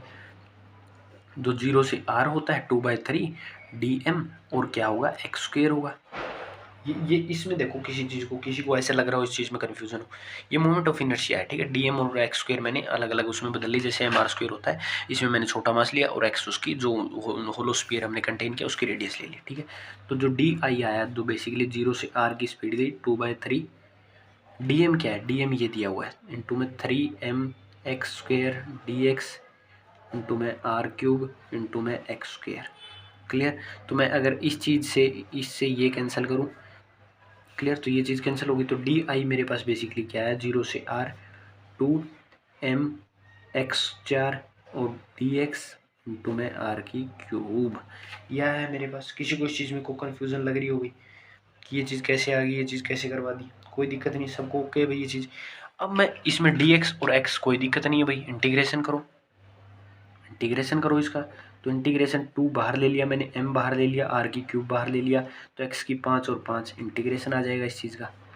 समझ गए इंटीग्रेशन कैसे आया, 2m r³ अगर मैंने अंदर लिमिट पुट करी r की 5/5, r³ से कैंसिल हो जाएगा, ये r² बचेगा ऊपर, तो 2m r²/5। ये क्या आएगा, होलो स्फीयर के कारण आएगा, समझ गए। होलो स्फीयर के कारण समझ गए, सॉलिड स्फीयर के कारण अबाउट द डायमीटर क्या है, 2m r²/5। अगर मैं पूछूं सर अबाउट द टेंजेंट क्या आएगा, अबाउट द टेंजेंट क्या आएगा, जो मोमेंट ऑफ इनर्शिया था किसके अलोन, डायमीटर, सॉरी जो डायमीटर के अलोन था, प्लस जो उनके बीच में सेपरेशन डिस्टेंस थी। भाई पैरेलल एक्सिस थ्योरम सर हम जानते हैं, पैरेलल एक्सिस थ्योरम क्या होती है, 5m r²/5 मतलब 7m r²/5। दोनों केसेस अच्छे से क्लियर तरीके से बड़े आसान सरल भाषा में समझा सकता था, उतनी सरल भाषा में आपको समझा दिया भाई, कोई प्रॉब्लम नहीं है। तो अब हम लेते हैं अपना एक बेहतरीन टॉपिक, कोरियोलिस फोर्स। बड़ा इंतज़ार करते हैं, ये इंटरनेट पे कहीं भी आपको कोरियोलिस फोर्स की चारों एप्लीकेशन एक साथ नहीं मिलेंगी, गारंटी है, ढूंढ के दिखा दो। और मैं करवा रहा हूँ चारों एप्लीकेशन साथ में, तो भाई इसलिए तो लाइक तो बनता है ना वीडियो के लिए, वीडियो के लिए एक लाइक तो बनता है। क्लियर। अब हम कुछ बातें करते हैं कोरियोलिस फोर्स से पहले मेरी बातों को थोड़ा ध्यान से समझिएगा। हमने देखा, हम जो साइंटिस्ट थे हमारे वो ऑब्जर्व कर रहे थे। क्या ऑब्जर्व कर रहे थे वो? उन्होंने देखा कि भाई कोई भी जो नॉर्दर्न हेमिस्फीयर है, साउथर्न हेमिस्फीयर, वो भी डिस्कस करेंगे नॉर्दर्न और साउथर्न क्या होता है, थोड़ा जियोग्राफी का टॉपिक है। कोरियोलिस फोर्स जब देखा भाई एक फोर्स था जो रोटेशन के कारण लग रहा था, दैट इज सेंट्रीपिटल फोर्स। उसके कारण तो पृथ्वी रोटेशन में, वो तो रोटेट करने के लिए रिस्पॉन्सिबल था, सेंटर की तरफ लग रहा था। लेकिन साइंटिस्ट ने क्या देखा कि एक फोर्स ऐसा है जो कहाँ लग रहा है, जिसके कारण जो नॉर्थर्न हेमिस्फीयर में जो चीज राइट हैंड साइड मुड़ रही है, वही साउथर्न हेमिस्फीयर के अंदर लेफ्ट हैंड साइड घूम रही है। आप कभी भी भारत में जो पानी के अंदर कोई भी चीज़ डालोगे ना तो वो क्लॉकवाइज घूमेगी, ऐसे ऐसे घूमेगी, वो कोई भी डाल देना पानी के अंदर। लेकिन वही चीज़ आप अगर साउथर्न हेमिस्फीयर में डालोगे ना तो वो एंटी क्लॉकवाइज घूम रही थी। साइंटिस्ट कन्फ्यूज आ गए भाई, ये क्या चीज़ सच आ गई भाई, ऐसा क्या ऐसी हमने क्या चीज़ खोज ली भाई कि भाई हमने को पता ही नहीं है कि ऐसा क्यों हो रहा है। तो फिर किसी साइंटिस्ट ने अपना दिमाग लगाया, अपनी बुद्धि लगाई और उसने एक डेफिनेशन दे दी कोरियोलिस फोर्स की। उसने कह दिया कि भाई अर्थ के रोटेशन के कारण किसी पार्टिकल, जब भी अर्थ रोटेट करेगी तो किसी पार्टिकल के अंदर अगर कुछ वेलोसिटी है, कुछ भी वेलोसिटी है, तो उसके अंदर एक फोर्स आएगा, उस फोर्स को कोरियोलिस फोर्स बोल दिया। दो चीज़ें होनी जरूरी है, उसके अंदर वेलोसिटी हो और अर्थ का रोटेशनल मोशन हो। क्लियर। इसकी 4 एप्लीकेशन करेंगे और ये यूनिट भी आपकी क्लियर कट समाप्त हो जाएगी। इसमें बात करते हैं, सबसे पहले जो बात की गई वो बात की गई inertial frame of reference. Initial frame of reference के ऊपर जो बात की गई कि what you meant by initial frame of reference. Initial frame of reference क्या होता है भाई साहब? दिक्कत होगी यार, ये तो इनिशियल फ्रेम ऑफ रेफरेंस नहीं पता था किसी को। इनिशियल फ्रेम ऑफ रेफरेंस क्या होता है? इनिशियल फ्रेम ऑफ रेफरेंस वो रेफरेंस होता है जहां पर कोई भी पॉइंट रेस्ट पे हो या फिर यूनिफॉर्म मोशन में हो। कहां पर हो? या तो रेस्ट पे होना चाहिए कोई भी बॉडी, या फिर यूनिफॉर्म मोशन के अंदर हो किसी भी जगह पे। उस चीज़ को हमने बेसिकली बोल दिया initial frame of reference. Clear. Sorry for blur, भाई ब्लर हो रही है वीडियो, पता नहीं क्या रीज़न है। क्लियर। जो इनिशियल फ्रेम ऑफ रेफरेंस के कारण जो बॉडी रेस्ट पे हो या फिर यूनिफॉर्म मोशन। तो नॉन, मैंने कभी नॉन लगा दिया इसके अंदर। नॉन का मतलब वो बॉडी किसके अंदर है? सर्कुलर मोशन के अंदर है या फिर वो रोटेशनल मोशन के अंदर है। समझ गए ना? रेस्ट पे और सर्कुलर रोटेशन मोशन के अंदर। तो अब हम बात करते हैं अपने बेहतरीन टॉपिक कोरियोलिस फोर्स के ऊपर। कोरियोलिस फोर्स के अंदर बहुत इंपॉर्टेंट टॉपिक है, CDS NDA के हिसाब से बहुत इंपॉर्टेंट टॉपिक होता था ये कोरियोलिस फोर्स। और इसको दूसरा नाम दे दिया जाता है फिस्कस फोर्स। की किताबों में आपको लिखा मिलेगा फिस्कस फोर्स। फिर आप सोचोगे सर आपने तो कोरियोलिस फोर्स पढ़ाया था, फिस्कस फोर्स पढ़ाया नहीं। तो फिस्कस फोर्स भी इसी का नाम होता है भाई। कोरियोलिस फोर्स का नाम क्या होता है? फिस्कस फोर्स होता है। तो अब हम शुरुआत करते हैं इस फोर्स की। It is a force which is acting on a particle which is particle in a velocity v and the due to the earth rotational motion. Clear. It is a viscous force which appear due to acting on the surface moving with the velocity v with respect to observer connecting to a rotational force. सबसे पहली condition ही है, notes के अंदर definition है तो यहाँ पर वो दिक्कत मतलब है। यहाँ समझिए कोरियोलिस फोर्स क्या होता है। कोई भी पार्टिकल जब v वेलोसिटी से मूव कर रहा था, वेलोसिटी होनी चाहिए उसके अंदर v वेलोसिटी से मूव कर रहा था, और जो ऑब्जर्वर था उसके अंदर एक रोटेशनल मोशन था। ऑब्जर्व कर रहा था, जिस समय आप ऑब्जर्व कर रहे थे किसी भी चीज़ को, उस समय क्या था? कहीं ना कहीं एक रोटेशनल मोशन था। उस रोटेशनल मोशन के कारण और भी वेलोसिटी के कारण एक फोर्स प्रोड्यूस होता है। उसी फोर्स को बेसिकली कोरियोलिस फोर्स बोलते हैं। कोरियोलिस फोर्स का डेरिवेशन करते हैं। कोरियोलिस फोर्स के डेरिवेशन से पहले आपको जो है पता होना चाहिए कि हम दो चीज़ों को इसमें लेट करेंगे। दो इक्वेशंस आपको लेट होनी चाहिए। उसमें मैं सबसे पहली बात बता रहा हूँ कि VS क्या लेंगे और VR क्या लेंगे। सॉरी, VR क्या लेंगे। R और S is a point, S and R एक पॉइंट लिया है मैंने। VS क्या है? Velocity at point S। VR क्या है? Velocity at point R। लेकिन ये नॉन इनर्शियल फ्रेम में है। किताबों के अंदर देखोगे तो नॉन इनर्शियल फ्रेम में लिखा मिलेगा, और ये क्या में है? Inertial frame. मतलब ये रेस्ट पे है, ये कहाँ पे है? मोशन के अंदर है। समझ गए? दूसरी बात जो इम्पोर्टेंट है, जो इक्वेशन आपको याद करनी पड़ेगी भाई, उसके अलावा कोई चारा नहीं है। अगर याद नहीं कर पाओगे तो इसको समझना बहुत ही डिफिकल्ट हो जाएगा। ये थी एट पॉइंट S पे वेलोसिटी। ये किसके इक्वल थी? Velocity of S point by dt at R point plus omega into VS। ये इक्वेशन है इक्वेशन नंबर 1। इस इक्वेशन को जो बंदा याद कर गया वो समझो क्वेश्चन को निपटा गया, वो क्वेश्चन को निपटा गया, उसको कोई दिक्कत नहीं है, उसको क्वेश्चन में कोई प्रॉब्लम नहीं आएगी। ये इस चीज़ में एस और आर क्या है, पॉइंट, वी एस क्या है, वेलोसिटी एट एस, और पॉइंट एस पे ही ये वेलोसिटी एस वाली ही है लेकिन एट पॉइंट आर पे, plus omega into V S. Clear. अब मैंने क्या माना, मैंने एक चीज़ मान ली कि मेरा वी एस किसके इक्वल है, वी एस मेरा वी आर प्लस इस चीज़ के, मैंने इसे इक्वल लिख लिया। ये दूसरी बात आपको लेट करनी है इस डेरिवेशन के अंदर। दूसरी बात ये मान लो, पहली बात ये मान लो। क्लियर। इस चीज़ को बस, इन दो चीज़ों को आप याद कर लीजिए, बस आपका ये डेरिवेशन कंप्लीट है, इससे आगे कोई दिक्कत नहीं है। अब आप इस चीज़ को क्या कीजिए, राइट हैंड साइड में इस इक्वेशन को पुट कर दीजिए, वी एस जहाँ भी उसमें राइट हैंड साइड में पुट कर दो, लेफ्ट हैंड साइड नहीं, लेफ्ट हैंड साइड को एज इट इज़ रखो क्योंकि वेलोसिटी आर पॉइंट पे चेंज हो रही है। क्लियर। तो मैंने इसे यहाँ पर रखा dt में, तो मैंने इसे जब v लिखा तो plus omega into R, at point R था ये, plus omega into V S में लिखेंगे तो V R plus omega into R. समझ गए इस चीज़ को, मैंने सिर्फ ये वैल्यू पुट की है, इक्वेशन आपको याद होगी तो ये वैल्यू पुट की है, D V S by D T S, ये डेरिवेशन है इसका। अब देखो D R by D T लिख सकता हूँ इसको, एट पॉइंट आर, आर पे था, अलग अलग कर लिया मैंने derivative, D by D T into omega into R at point R. ये क्या है, क्रॉस प्रोडक्ट को डोनेट कर रहा है, इस चीज़ को देख लेना, वी आर प्लस ये हमने लिखा ओमेगा इंटू आर।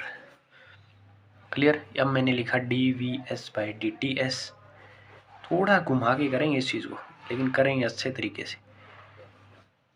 बस अब क्या करो, अब प्रोडक्ट रूल लगा दो, एक बार तो ओमेगा का डेरिवेटिव कर दो, D omega by D T at point R, R को कांस्टेंट ले लो। क्लियर। और दूसरी बार क्या लिख लो, दूसरी बार ओमेगा को कांस्टेंट ले लो, D R by D T at point R ले लो, plus omega into V R ले लो, plus omega into omega R ले लो।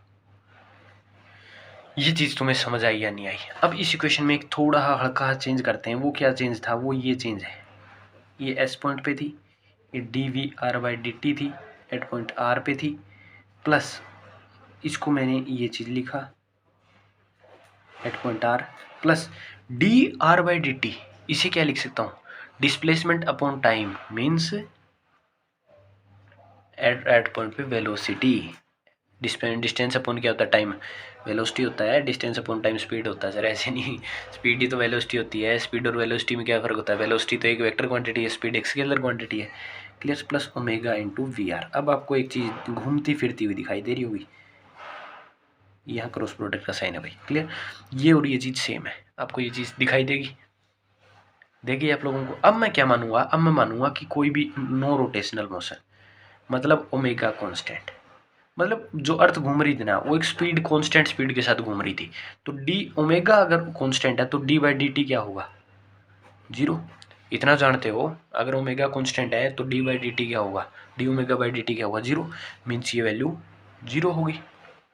अगले पेज पे देखिएगा इस चीज़ को अगले पेज पे देखते हैं इस इक्वेशन को। तो इस इक्वेशन को अगले पेज पे देखने के लिए आप, मैं इसे यहाँ पे राइट डाउन कर लेता हूँ, at point S D V R by D T R point पे, अगर इसे लिखो तो इसे लिख लेना two omega into V R. Clear. Plus omega into R. Clear. ये चीज़ तुम्हें समझ आ रही है भाई यहाँ तक जो। अब मैंने इस चीज़ को थोड़ा ध्यान से देखा और इस चीज़ को थोड़ा ध्यान से देखा, तो वेलोसिटी अपॉन टाइम क्या होता है, acceleration at point S, acceleration at point R, plus two omega into V R, plus omega into R. Clear. अब मैं अगर बोथ साइड मास से मल्टीप्लाई कर दूँ, मास से, क्योंकि अपने को क्या निकालना है, फोर्स, ये चीज़ थोड़ा माइंड में रखना, फोर्स निकालना है, तो ये क्या बन जाएगा, एफ इफेक्टिव। इसे एक फोर्स मान लो भाई, कोई भी फोर्स है, एफ इफेक्टिव का नाम दे दिया मैंने इसे। अब ये भी तो एक फोर्स होगा। सबसे बड़ी बात यही पड़ती है, बच्चे यहाँ पे कंफ्यूज बहुत ज़्यादा हो जाते हैं। क्लियर। इसे तो एफ इफेक्टिव का नाम दे दिया। अब जो वो फोर्स होता है ना, जो दूसरे वाला फोर्स होता है, उसे आप एक एफ फोर्स का नाम दे लेते हैं, कि कई किताबों में इसको एफ इफेक्टिव दे देता है, इसको एफ दे देता है। इस टर्म को उधर छोड़ दो, बाकी इधर उठा लो पूरी term, two M omega into V R. अब तुम्हारा आंसर आ गया है, कंफ्यूज मत होना है, बस आंसर आ चुका है। इसे मैंने इधर लिख लिया एफ फोर्स, क्लियर, इसे मैंने इधर लिख लिया F force, simply F force लिख लिया मैंने इसे। कई किताबों में क्या करता है, इसे एफ इफेक्टिव लिख लेता है और इसे एफ मान लेता है, तो उस हिसाब से लिख कर लो इसे। क्लियर, कोई दिक्कत नहीं है, इस चीज़ को समझ गए अब आप लोग। अब थोड़ा है इस चीज़ में क्या ध्यान देना है कि एफ जो था, एफ एक फोर्स है, इधर भी फोर्स है, इधर भी फोर्स है। इस टर्म पे थोड़ा ध्यान दो, तुम्हें ध्यान से दिखेगा ना, तो तुम थोड़ा ध्यान से देखोगे तो तुम्हें पता चला ये कुछ इस तरीके से बन सकता है। क्रॉस प्रोडक्ट को अगर मैं लिखना चाहूँ, इसको क्या लिख सकता हूँ, एम आर साइन थीटा लिख सकता हूँ ना मैं, इस पूरी वैल्यू को। तो मैंने ये चीज़ लिख लिया। अब मैं अगर ओमेगा की जगह वी इज इक्वल टू में ओमेगा आर होता है, तो ओमेगा की जगह अगर मैं वी बाय आर लिख दूँ तो देखो ये वैल्यू क्या बनेगी, M V square by R. मतलब ये एक फोर्स बन गया। कौन सा फोर्स है, सेंट्रीपिटल भी हो सकता है, सेंट्रीफ्यूगल अपने को पता नहीं है सेंट्रीपिटल है फ्यूगल। नेगेटिव साइन है मतलब एक्सटर्नल साइड है, इंटरनल साइड नहीं एक्सटर्नल साइड, मतलब ये कौन सा फोर्स है, सेंट्रीपिटल फोर्स, पिटल। ये टर्म पता चल गया, ये कोई फोर्स है, ये पता चल गया कोई नेचर के कारण फोर्स है, ये पता चल गया कोई सेंट्रीपिटल फोर्स है, तो एक बच गई ये टर्म। इसी को साइंटिस्ट ने नाम दे दिया कोरियोलिस फोर्स, इसी को नाम दे दिया गया कोरियोलिस फोर्स। ठीक है, तो कोरियोलिस फोर्स के अगर आपसे कोई मैथमेटिकल नोटेशन पूछे तो वो ये है, जैसे आपने न्यूटन वाले फोर्स का पढ़ा हुआ ना, m/a होता है, तो इसका ये होता है कोरियोलिस फोर्स का। कोरियोलिस फोर्स का मैथमेटिकल नोटेशन ये है। क्लियर, इसके बाद हम इसकी 4 एप्लीकेशन करेंगे, वो बहुत आसान है। अगर आपको ये समझ आ गया तो वो समझ आ ही जाएगा। ये क्या है आपको ये पता होना चाहिए, मैथमेटिकल नोटेशन है इस चीज़ की, मैथमेटिकल नोटेशन इस चीज़ की क्लियर है। ये F C is equal to -2 omega into V कैसे आया वो मैंने पूरा एक्सप्लेनेशन आपको दे दिया है अभी, कैसे आया। इस प्रोसेस से मैंने इस पूरे को जो है निकाला है। क्लियर, इस प्रोसेस से निकाला है, तो आपको ये चीज़ याद होनी चाहिए भाई सेंट्रीपिटल फोर्स की मैथमेटिकल कैलकुलेशन कैसे। जैसे हम फोर्स को लिखते हैं m/a, तो आप डायरेक्ट वैल्यू निकाल लेते हैं, वैसे ही आगे मैं इन चीज़ का डायरेक्ट यूज़ करूँगा। इसमें ध्यान रखना क्रॉस प्रोडक्ट है, वी आर इंटू ओमेगा मत लिख देना, वो गलत हो जाएगा, ये सही है। क्लियर, क्योंकि क्रॉस प्रोडक्ट के अंदर इस चीज़ का इफेक्ट माना जाता है। ओके, अब हम इसकी कुछ एप्लीकेशन पे बात करते हैं।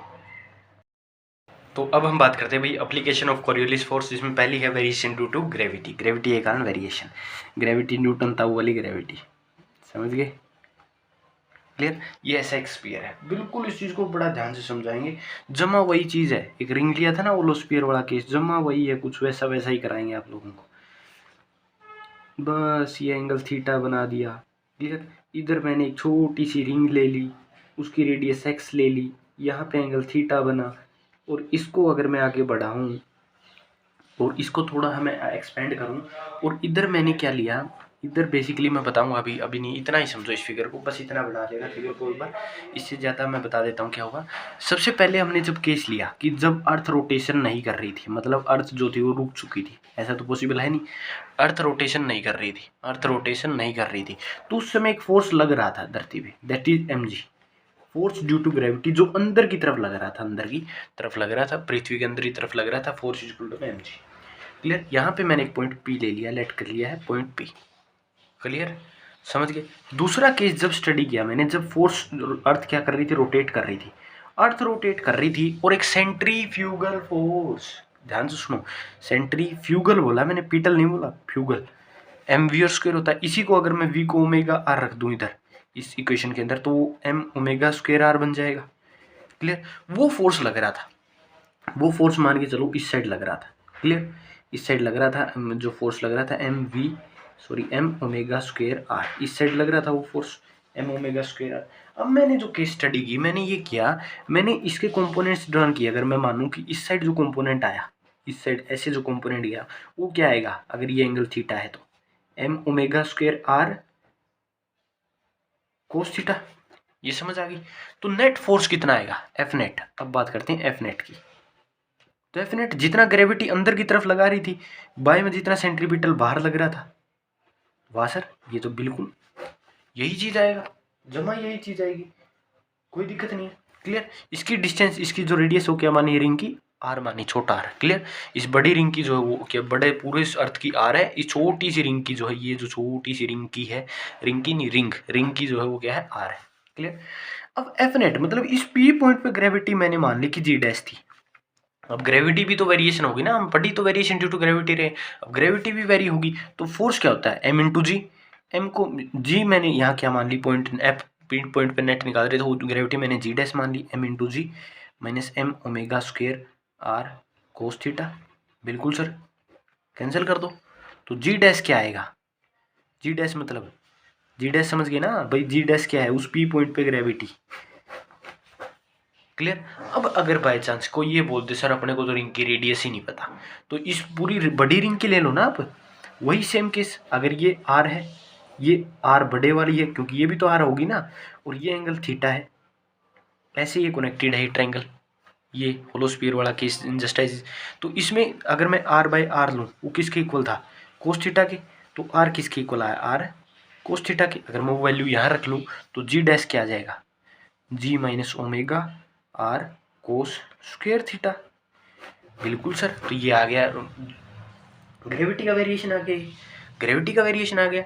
अभी ग्रेविटी का वेरिएशन कैसे आया, अभी जैसे जैसे एंगल बढ़ेगा घटेगा, तो इसके अंदर किसी तरीके से जो है वेरिएशन आ रहा है, एंगल के कारण वेरिएशन आ रहा है, लैटिट्यूड के कारण वेरिएशन आ रहा है। Clear. Variation in gravity due to latitude, इस पूरा टॉपिक का नाम क्या है, लैटिट्यूड, और बार डाइट करो, लिखना भूल गया मैं, लैटिट्यूड मतलब एंगल के कारण जो ये एंगल चेंज हुआ, ऐसे था ऐसे था ऐसे था, इस एंगल चेंज के कारण जो ग्रेविटी में चेंज आया वो ये आ गया। क्लियर। अब एक केस ले लिया हमने, सर हम ग्रेविटी देखते हैं कि पोल के ऊपर देख लेते हैं, एट इक्वेटर देख लेते हैं, तो इक्वेटर पे थीटा कितना होता है, 0 होता है, इतना तो पता हुआ, ये अर्थ है तो ये इक्वेटर होती है, ये यहाँ पे जो होता है ये पोल होता है, और पोल पे एंगल कितना होता है 90 होता है। वैल्यू रखो, अगर मैं इक्वेटर पे देखूँगा तो फिर वो आएगा, ये आएगा इक्वेटर पे, एट इक्वेटर, अगर उसमें 0 रखोगे तो जी डैश किसके इक्वल आएगी, जी के इक्वल। अब आपको अगर थोड़ा अंदाजा है ना तो आपको पता चल गया वो कि ग्रेविटी पोल पे ज़्यादा होती है। कैसे, क्योंकि इसमें से कुछ न कुछ घट रहा है, इस जी में से कुछ न कुछ आप सब्ट्रैक्ट कर रहे हैं, लेकिन इसमें कुछ भी सब्ट्रैक्ट नहीं कर रहे। क्लियर, ये समझ आ गया भाई। Variation due to gravity in the latitude, latitude मतलब एंगल के चेंज के कारण कितना आया, पहले अर्थ रोटेशन नहीं कर रही थी, फिर अर्थ रोटेशन करने लगी, अर्थ के रोटेशन के कारण फिर एफ नेट निकला, जी पॉइंट पी पॉइंट पे मैंने ग्रेविटी जी डैश मान ली, आर को आर के अंदर चेंज कर लिया, और इस तरीके से मैंने पूरा रिलेशन निकाल लिया चुटकी बजा के। क्लियर। अब अगला जो चीज़ करते हैं अपन इसके अंदर, बेसिकली इसकी 4 एप्लीकेशन अपन स्टडी करने वाले हैं, केस स्टडी 4 एप्लीकेशंस की होने वाली है। अब हम करते हैं कि the effect of Coriolis force on A particle when it moving horizontally. अब दो बातों का विशेष ध्यान रखना, जब भी मैं बोलूँ कि पार्टिकल हॉरिजॉन्टली मूव कर रहा है तो उसमें 2 अजम्पशंस और कर लेना, वरना एप्लीकेशन बहुत मुश्किल हो जाएगी। हॉरिजॉन्टली मूव कर रहा है कोई भी पार्टिकल तो उसमें 2 बातें मान लेना, कि हॉरिजॉन्टली मूविंग का मतलब है कि वो एक्स एंड वाई कोऑर्डिनेट में घूम रहा है, जेड कोऑर्डिनेट की वहाँ कोई बात नहीं है जब भी हॉरिजॉन्टली की बात आएगी। क्लियर। और सिर्फ वर्टिकल की आ जाए, सिर्फ वर्टिकली मूविंग बोले तो उस समय क्या आएगा, सिर्फ कंपोनेंट जेड आएगा, ये बात मान लेना। मतलब अब जो पार्टिकल अगर एक्स वाई के अंदर ही घूम रहा है तो उसकी वेलोसिटी क्या आएगी, V X I cap plus V Y J cap, यही आएगी। अब अपने को जो क्या निकालना है, हॉरिजॉन्टली फोर्स में कोरियोलिस फोर्स, कोरियोलिस फोर्स क्या होता है -2m, अभी हमने डेरिवेशन से किया था यार, ये होता है, ये क्या होता है, कोरियोलिस फोर्स होता है। मतलब वी आ गया भाई, वी आर आ गया, मतलब इसे आर मान लो, तो वी आर आ गया अपने पास की, क्योंकि ये ओरिजोनटली मूव कर रहा है मतलब एक्स और वाई कोऑर्डिनेट ही आएंगे इसके, आई कैप जे कैप ही आएगा। लेकिन इसके अंदर जो ओमेगा होता है ना, हॉरिजॉन्टली हो वर्टिकली हो कुछ हो, उसको ग्लेमिसेंस एंगुलर वेलोसिटी बोलते हैं, उसका डायरेक्ट बता रहा हूँ क्या होता है, उसको याद रख लेना, कोस लेमडा जे कैप, यहाँ जे कैप इस चीज़ में कई बार कन्फ्यूजन हो जाती है बच्चों को, साइन लेमडा के कैप। बिल्कुल भाई साहब, ये चीज़ एक जस्ट इस चीज़ को याद रख लो, मैं नहीं मानता कि इससे अलावा आपको कुछ भी याद रखने की जरूरत है, ये याद रख लो। और इतना याद रख लो, अगर हॉरिजॉन्टल कंपोनेंट है तो सिर्फ एक्स वाई ही आएगी। क्लियर, बस ये चीज़ आप याद रख लो। और इसको अब ओमेगा भी आ गया, वी भी आ गया, तो इस फॉर्मूले के अंदर पुट कर लो, अपने को हॉरिजॉन्टली मिल जाएगा कि कोई पार्टिकल अगर हॉरिजॉन्टली जो है मूव कर रहा है तो वो क्या करेगा, तो cos lambda J cap plus omega sine lambda. Lambda क्या है बेसिकली, लेमडा ये एंगल है जो इसने यहाँ एंगल बनाया है, एंगल फॉर्मेशन की है, ये एंगल हमने लेमडा माना है। क्लियर, आपको नोट्स के अंदर दिखा मिल जाएगा लेमडा क्या है। क्लियर, इनटू में हम क्या लें, V X I cap plus V Y J cap. समझ आई भाई ये चीज़। अब देखो अगर मैं इस चीज़ का आई जे के कैप लूँ, ये 0 आएगा, ओमेगा कोस लेमडा और omega sine lambda into V X V Y और वी जेड 0 है। क्लियर, ये तो समझ आ गया ना, ये कैसे किया ये नहीं पता तो भाई साहब मुश्किल है फिर तो। FC। क्लियर? FC देखो क्या आएगा -2m। अब देखो मैंने आई कैप लिखूँ तो इसको इसके साथ मल्टीप्लाई करूँगा, इसको छोड़ो, इसको छोड़ो, इसको इसके साथ मल्टीप्लाई करो 0, इसको इसके साथ करोगे तो -VY ओमेगा साइन लैम्डा आई कैप। जे कैप के साथ माइनस ही लिखते हैं, तो इसको और इसको छोड़ो, इसको छोड़ दो और इसको छोड़ दो, तो इसकी इसके साथ मल्टीप्लाई 0, ये अंदर क्या आएगा VX ओमेगा साइन लैम्डा। अब डिटर्मिनेंट भी सोल्व करना सिखाना पड़ेगा क्या, प्लस के कैप। के कैप में क्या करो, इसको इसको छोड़ो, इसकी इसकी मल्टीप्लाई, इसकी इसकी multiply, -VX omega cos lambda. Clear? इसको छोड़ो, इसकी इसको छोड़ो, इसकी इसकी इसके साथ, इसकी इसके साथ। क्लियर? डिटर्मिनेंट तो आता है आप लोगों को सोल्व करना।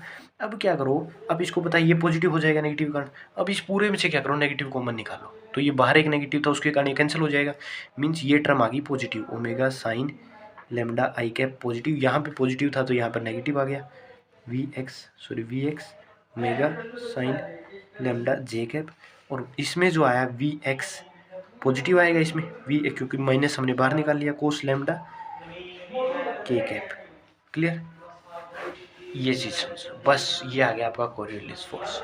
अब वर्टिकल कंपोनेंट है, हॉरिजॉन्टल कंपोनेंट है, वो चीज़ और समझ लो कि ये वर्टिकल कंपोनेंट है या फिर हॉरिजॉन्टल कंपोनेंट है, वो चीज़ समझ लो। अब वर्टिकल कंपोनेंट जो हॉरिजॉन्टल कब होगा, जब आई और जे वाले एलिमेंट होंगे, मीन्स ये पूरा जो चीज़ है ये क्या है, हॉरिजॉन्टल कंपोनेंट। और जिसके साथ के कैप आ गया, ये क्या है आपका वर्टिकल कंपोनेंट। बस इतनी चीज़, यही चीज़ थी बस हॉरिजॉन्टल मूविंग में। अब आपको सिर्फ मूव कैसे कर रहा है, हॉरिजॉन्टली, मतलब हॉरिजॉन्टली मूव कर रहा है, मतलब वर्टिकली उसकी वेलोसिटी क्या आएगी। अगर कोई भी कंपोनेंट आपका वर्टिकली मूव कर रहा है, वर्टिकली मतलब ऐसे, वर्टिकली ऐसे मूव कर रहा है और हॉरिजॉन्टली वो ऐसे मूव कर रहा है, तो हॉरिजॉन्टली मूव करते समय ये 0 होगा और वर्टिकली मूव करते समय एक्स कोऑर्डिनेट वाला 0 होगा। क्लियर? तो वो चीज़ें यहाँ रख लेना, जब मतलब आपको पूछा जाए हॉरिजॉन्टल कंपोनेंट निकालो तो VY को क्या कर दो, 0 रख दो, VY ये पूरा 0 हो जाएगा, बाकी जो बची वो सिर्फ कोरियोलिस फोर्स आ जाएगा। अगर वर्टिकली पूछा जाए तो VX को 0 रख दो इसके अंदर, जहाँ भी VX है ये, और ये आपके पास फिर क्या आ जाएगा, टोटली ये पूरी टर्म आपके पास क्या आ जाएगी, वर्टिकल कंपोनेंट आ जाएगी। क्लियर? अब आप करते हैं कि कोई बॉडी फ्री फॉल हो, कोई उसके ऊपर कितना कोरियोलिस फोर्स लगेगा, कोई बॉडी फ्रीली फॉल हो रही हो, फ्रीली फॉल बॉडी के लिए आप कोरियोलिस फोर्स निकालेंगे। अब इससे मैं आपको एक चीज़ बता देता हूँ, इससे पहले होता क्या है कि कोई भी चीज़ को आप फ्रीली फॉल करते हो ना, तो उसके ऊपर ग्रेविटी लगती है, नीचे की तरफ ग्रेविटी लगेगी, न्यूटन ताऊ वाली वो ग्रेविटी लगती है। लेकिन उसमें हमने थोड़ा ऑब्जर्व ये किया कि कोई भी कंपोनेंट को आप बिल्कुल सीधा डालोगे ना, तो वो बिल्कुल सीधा नहीं आएगा नीचे, वो थोड़ी बहुत डिस्प्लेसमेंट कर लेगा एट द ईस्ट साइड।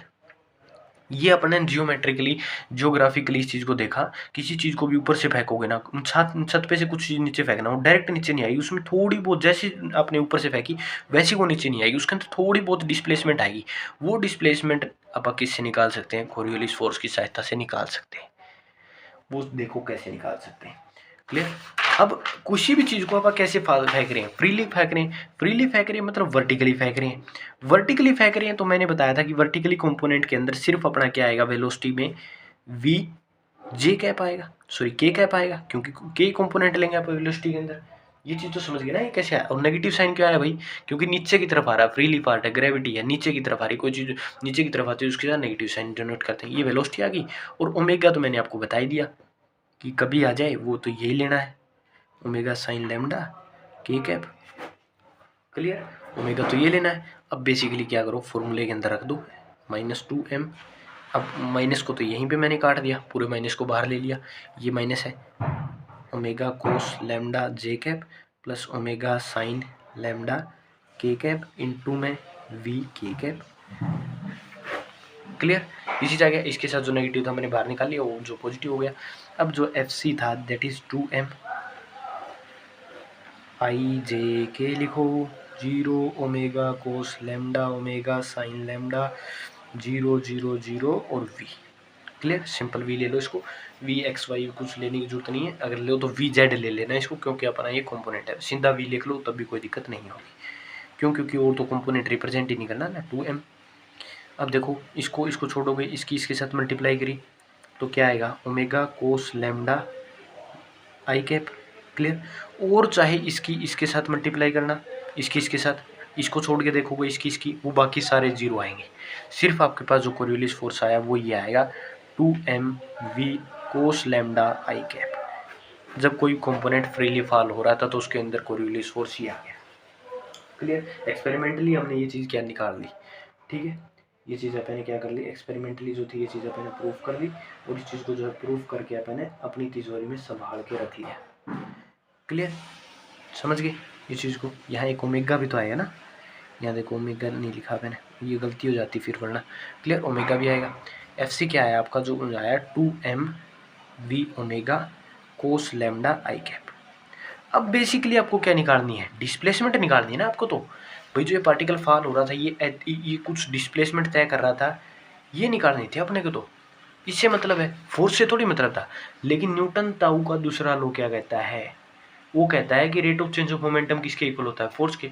वो भी नहीं लग सकता सर, तो क्या लगेगा, rate of change of momentum किसके इक्वल होता है, वो चीज़ भी नहीं लग रही। तो आप इसके अंदर क्या लगा सकते हैं, सोचो सोचो सोचो, क्या लगा सकते हैं इसके अंदर, लगा सकते हैं अपन कि फोर्स किसके इक्वल होता है, मास, जर्नल फोर्स बता रहा हूँ, कोरियोलिस नहीं, कोई भी फोर्स हो वो किसके इक्वल होगा, मास इंटू जो distance into D x T. वाह सर, ये थोड़ी होगा, ये सेकंड डेरिवेटिव। अगर किसी भी डिस्टेंस अपॉन टाइम का, सॉरी आपने डिस्प्लेसमेंट अपॉन टाइम किया, उसका फर्स्ट डेरिवेटिव था वो वेलोसिटी देगा, और वेलोसिटी का दोबारा डेरिवेटिव कर दिया आपने तो acceleration, mass into acceleration force होता है।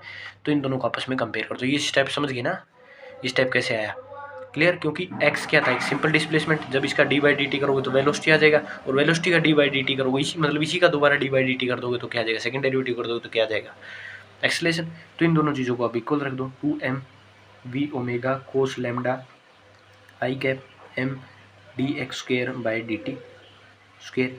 इससे इस चीज़ को काट दो, इससे इस चीज़ को काट दो। अब अपने को तो x निकालना है। अब ये तो डी एक्स स्क्वेयर दे रखा है सर, तो इसको डेरिवेटिव को नीचे लाने का तरीका क्या है, इंटीग्रेशन। तो दोनों साइड क्या कर दो, सिंपली इंटीग्रेशन कर दो। अगर इसको पहली बार इंटीग्रेशन करोगे तो D x by D T हो जाएगा ये, और इधर क्या हो जाएगा, 2v कोस लैम्डा आई कैप, इसका इंटीग्रेशन। क्लियर, आई कैप। अब यहाँ पर आप बेसिकली एक चीज़ करेंगे कि कोई भी जो पार्टिकल है, जब भी वो पार्टिकल, कोई भी पार्टिकल है वो नीचे गिरता है ना, तो उसके अंदर वेलोसिटी क्या होती है, ओमेगा प्लस जी टी, ये वेलोसिटी होती है। इक्वेशन जानते हो, जो 9-10 की इक्वेशन है यार, ये तो जानते हो। और उस समय इनिशियल वेलोसिटी थी उसकी 0 गिरते समय, मतलब v किसके इक्वल होया, जी टी के। उस v की वैल्यू को यहाँ पुट कर लो, क्योंकि टाइम की रिस्पेक्ट में करना है, तो टाइम तो कहीं से लाना पड़ेगा घुमा फिरा के। वो टाइम ले आया मैं घुमा फिरा के, बस 2v की जगह, सॉरी ओमेगा बाहर निकाल लो, और अंदर देखो v की जगह रख लो जी टी कोस लैम्डा आई कैप। कोस लैम्डा भी कॉन्स्टेंट ही है, क्लियर। तो ये D x by D T जो है आपका किसके इक्वल आ जाएगा, 2 ओमेगा कोस लैम्डा जी इंटू, ये अलग स्ट्रम है, ये अलग है, क्लियर। अब इसका इंटीग्रेशन करो, टी का इंटीग्रेशन करो तो क्या आएगा, टी स्क्वेयर बाय 2, तो ये से 2 कैंसिल, ये आ गया इसका फर्स्ट डेरिवेटिव। अगर मैं इसी चीज़ का दोबारा इंटीग्रेशन करता हूँ तो ये क्या आ जाएगा, एक्स क्या आ जाएगा अपने पास, ओमेगा जी कोस लैम्डा आई कैप, क्लियर। इसके साथ एक आई कैप भी था ना, क्लियर। और टी स्क्वेयर का क्या हुआ, टी क्यूब बाय 3, ये तो जनरल इंटीग्रेशन है। तो ये क्या आ गया अपने पास, डिस्प्लेसमेंट आ गई, क्लियर। ये क्या आ गया अपने पास, डिस्प्लेसमेंट आ गई, समझ गए, डिस्प्लेसमेंट आ गई भाई। ये चीज़ अपने पास, थोड़ा इस चीज़ को ध्यान से समझो बस। टी की जगह मैंने ये चीज़ रखा है, बस इसका जो था 2 बार इंटीग्रेशन किया है, क्लियर। 2 बार इंटीग्रेशन क्यों किया, क्योंकि डबल टाइम डेरिवेटिव था, उसको एक्स के अंदर बनाना था, तो ये कर लिया। अब कई बार क्या करता है, कई बार ये करेगा आप लोगों के साथ, ये खेला कर देगा कि ये आपको टी नहीं देगा, टाइम की वैल्यू नहीं देगा, आपको हाइट वगैरह दे देगा। तो आप उसके लिए क्या इक्वेशन जानते हैं, एच इज इक्वल टू में U T plus half A T square, जानते हो ना, ए की जगह जी टी स्क्वेयर कर लो, जी टी स्क्वेयर, एक्सेलेरेशन की जगह मैंने ग्रेविटी कर दिया, ये क्वेश्चन जानते हो।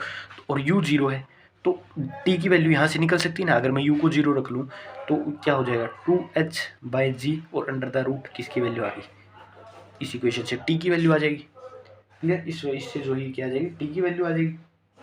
अब जो ये t आया, इस t को इस इक्वेशन के अंदर पुट कर लो, इस t को इस t के अंदर पुट करोगे तो क्या बनेगा, x बनेगा आपका omega G cos lambda I by में 3, टी का क्या आएगा, टी का 2h बाई जी इंटू में 3/2, बस solid, simple integration, simple math. बस यहाँ से ये चीज़ समझनी जरूरी थी, बस ये फोर्स इसके इक्वल आएगा, बस बाकी तो इंटीग्रेशन ही किया है। उसको सेकंड डेरिवेटिव को एक्स में ही बदला है ना, वो तो इंटीग्रेशन से किया है, और बस ये दो इक्वेशंस का यूज़ किया है। दो इक्वेशंस का आप यूज़ न करें, यहाँ तक भी छोड़ देंगे ना आप, तो भी कोई दिक्कत नहीं है। लेकिन इसको v को टी में बदलना जरूरी था, क्योंकि अपने को जो रिस्पेक्ट थी ना वो dt की दी हुई थी। इंटीग्रेशन के लिए जो रिस्पेक्ट दी हुई थी वो dt की दी हुई थी। अगर आप dt की रिस्पेक्ट नहीं लेते तो ऐसे में इंटीग्रेशन इसका पॉसिबल नहीं होता। क्लियर? वैसे भी हो जाता, कोई दिक्कत वाली बात नहीं थी, लेकिन किताबों के अंदर ये इस तरीके से इसमें ये वैल्यू पुट करके किया हुआ, तो मैंने आपको बता दिया। क्लियर है ये चीज़ आप लोगों को? इस चीज़ में कोई प्रॉब्लम भाई? तो अब बचती इसकी कुछ जियोमेट्रिकल एप्लीकेशंस, वो बातें कर लेते हैं आप जियोमेट्रिकल एप्लीकेशंस पे। जियोमेट्रिकल एप्लीकेशंस बहुत आसान है कि इसका जियोमेट्रिकली आप कहाँ कहाँ यूज़ करते हैं, वो मैं आपको सिर्फ बोल बोल के बता देता हूँ ऐसे।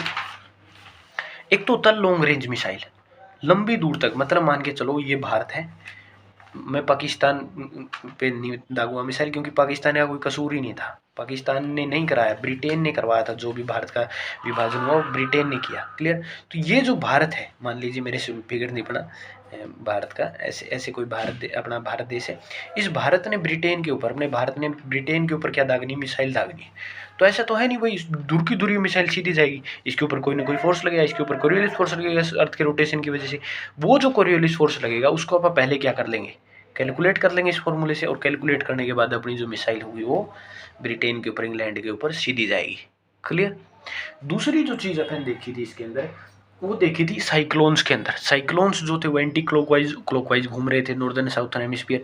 ये नॉर्थर्न एंड साउथर्न हेमिस्फीयर क्या होता है, ये कोई भी अर्थ है, अर्थ को दो भागों में बांट दिया। जो ऊपर वाला भाग है इसको नॉर्थर्न हेमिस्फीयर बोलते हैं, और जो नीचे वाला भाग है इसको साउथर्न हेमिस्फीयर बोलते हैं। आप नॉर्थर्न हेमिस्फीयर में आते हैं, भारत साउथर्न नॉर्थर्न हेमिस्फीयर के अंदर आता है। क्लियर? नॉर्थर्न हेमिस्फीयर से जो भी चीज़ आ रही थी ना, विंड वगैरह आ रही थी, वो राइट हैंड साइड मुड़ रही थी। साइक्लोन जो था वो क्लॉकवाइज लग रहा था, साइक्लोन एंटी क्लॉकवाइज था, विंड्स जो थी वो राइट हैंड साइड घूम रही थी। क्लियर? तो उसका रीजन क्या था, कोरियोलिस फोर्स था। नोट्स के अंदर अच्छे से लिखा हुआ, तो नोट्स के अंदर से आप इस चीज़ को पढ़ लेना। मेरे को लगता है आप लोगों का भी इंटरेस्ट अब खत्म हो चुका है इस वीडियो से। तो यूनिट नंबर 3 भाई इसी तरीके से PS सर और RPS सर दोनों ने कंप्लीट करवा दिए भाई। तो इस यूनिट को आप ज़्यादा से ज़्यादा रिव्यू दीजिए, कमेंट कीजिए, लाइक कीजिए, सब्सक्राइब कीजिए चैनल को, दूसरों के साथ शेयर कर दिए। तो मिलते हैं आप लोगों से जल्द ही एक नई यूनिट के साथ, यूनिट नंबर 4 के साथ, और इसका जल्द ही सिलेबस आप लोगों को कंप्लीट करा दिया जाएगा। नोट्स इन द कमेंट, तो कमेंट जरूर कीजिए, लाइक शेयर सब्सक्राइब जरूर कीजिए। मिलते हैं आप लोगों से यूनिट 4 के साथ, तब तक के लिए ओके बाय टाटा, जय हिंद जय भारत, पढ़ाई करते रहें, all the very best. Again thank you very much.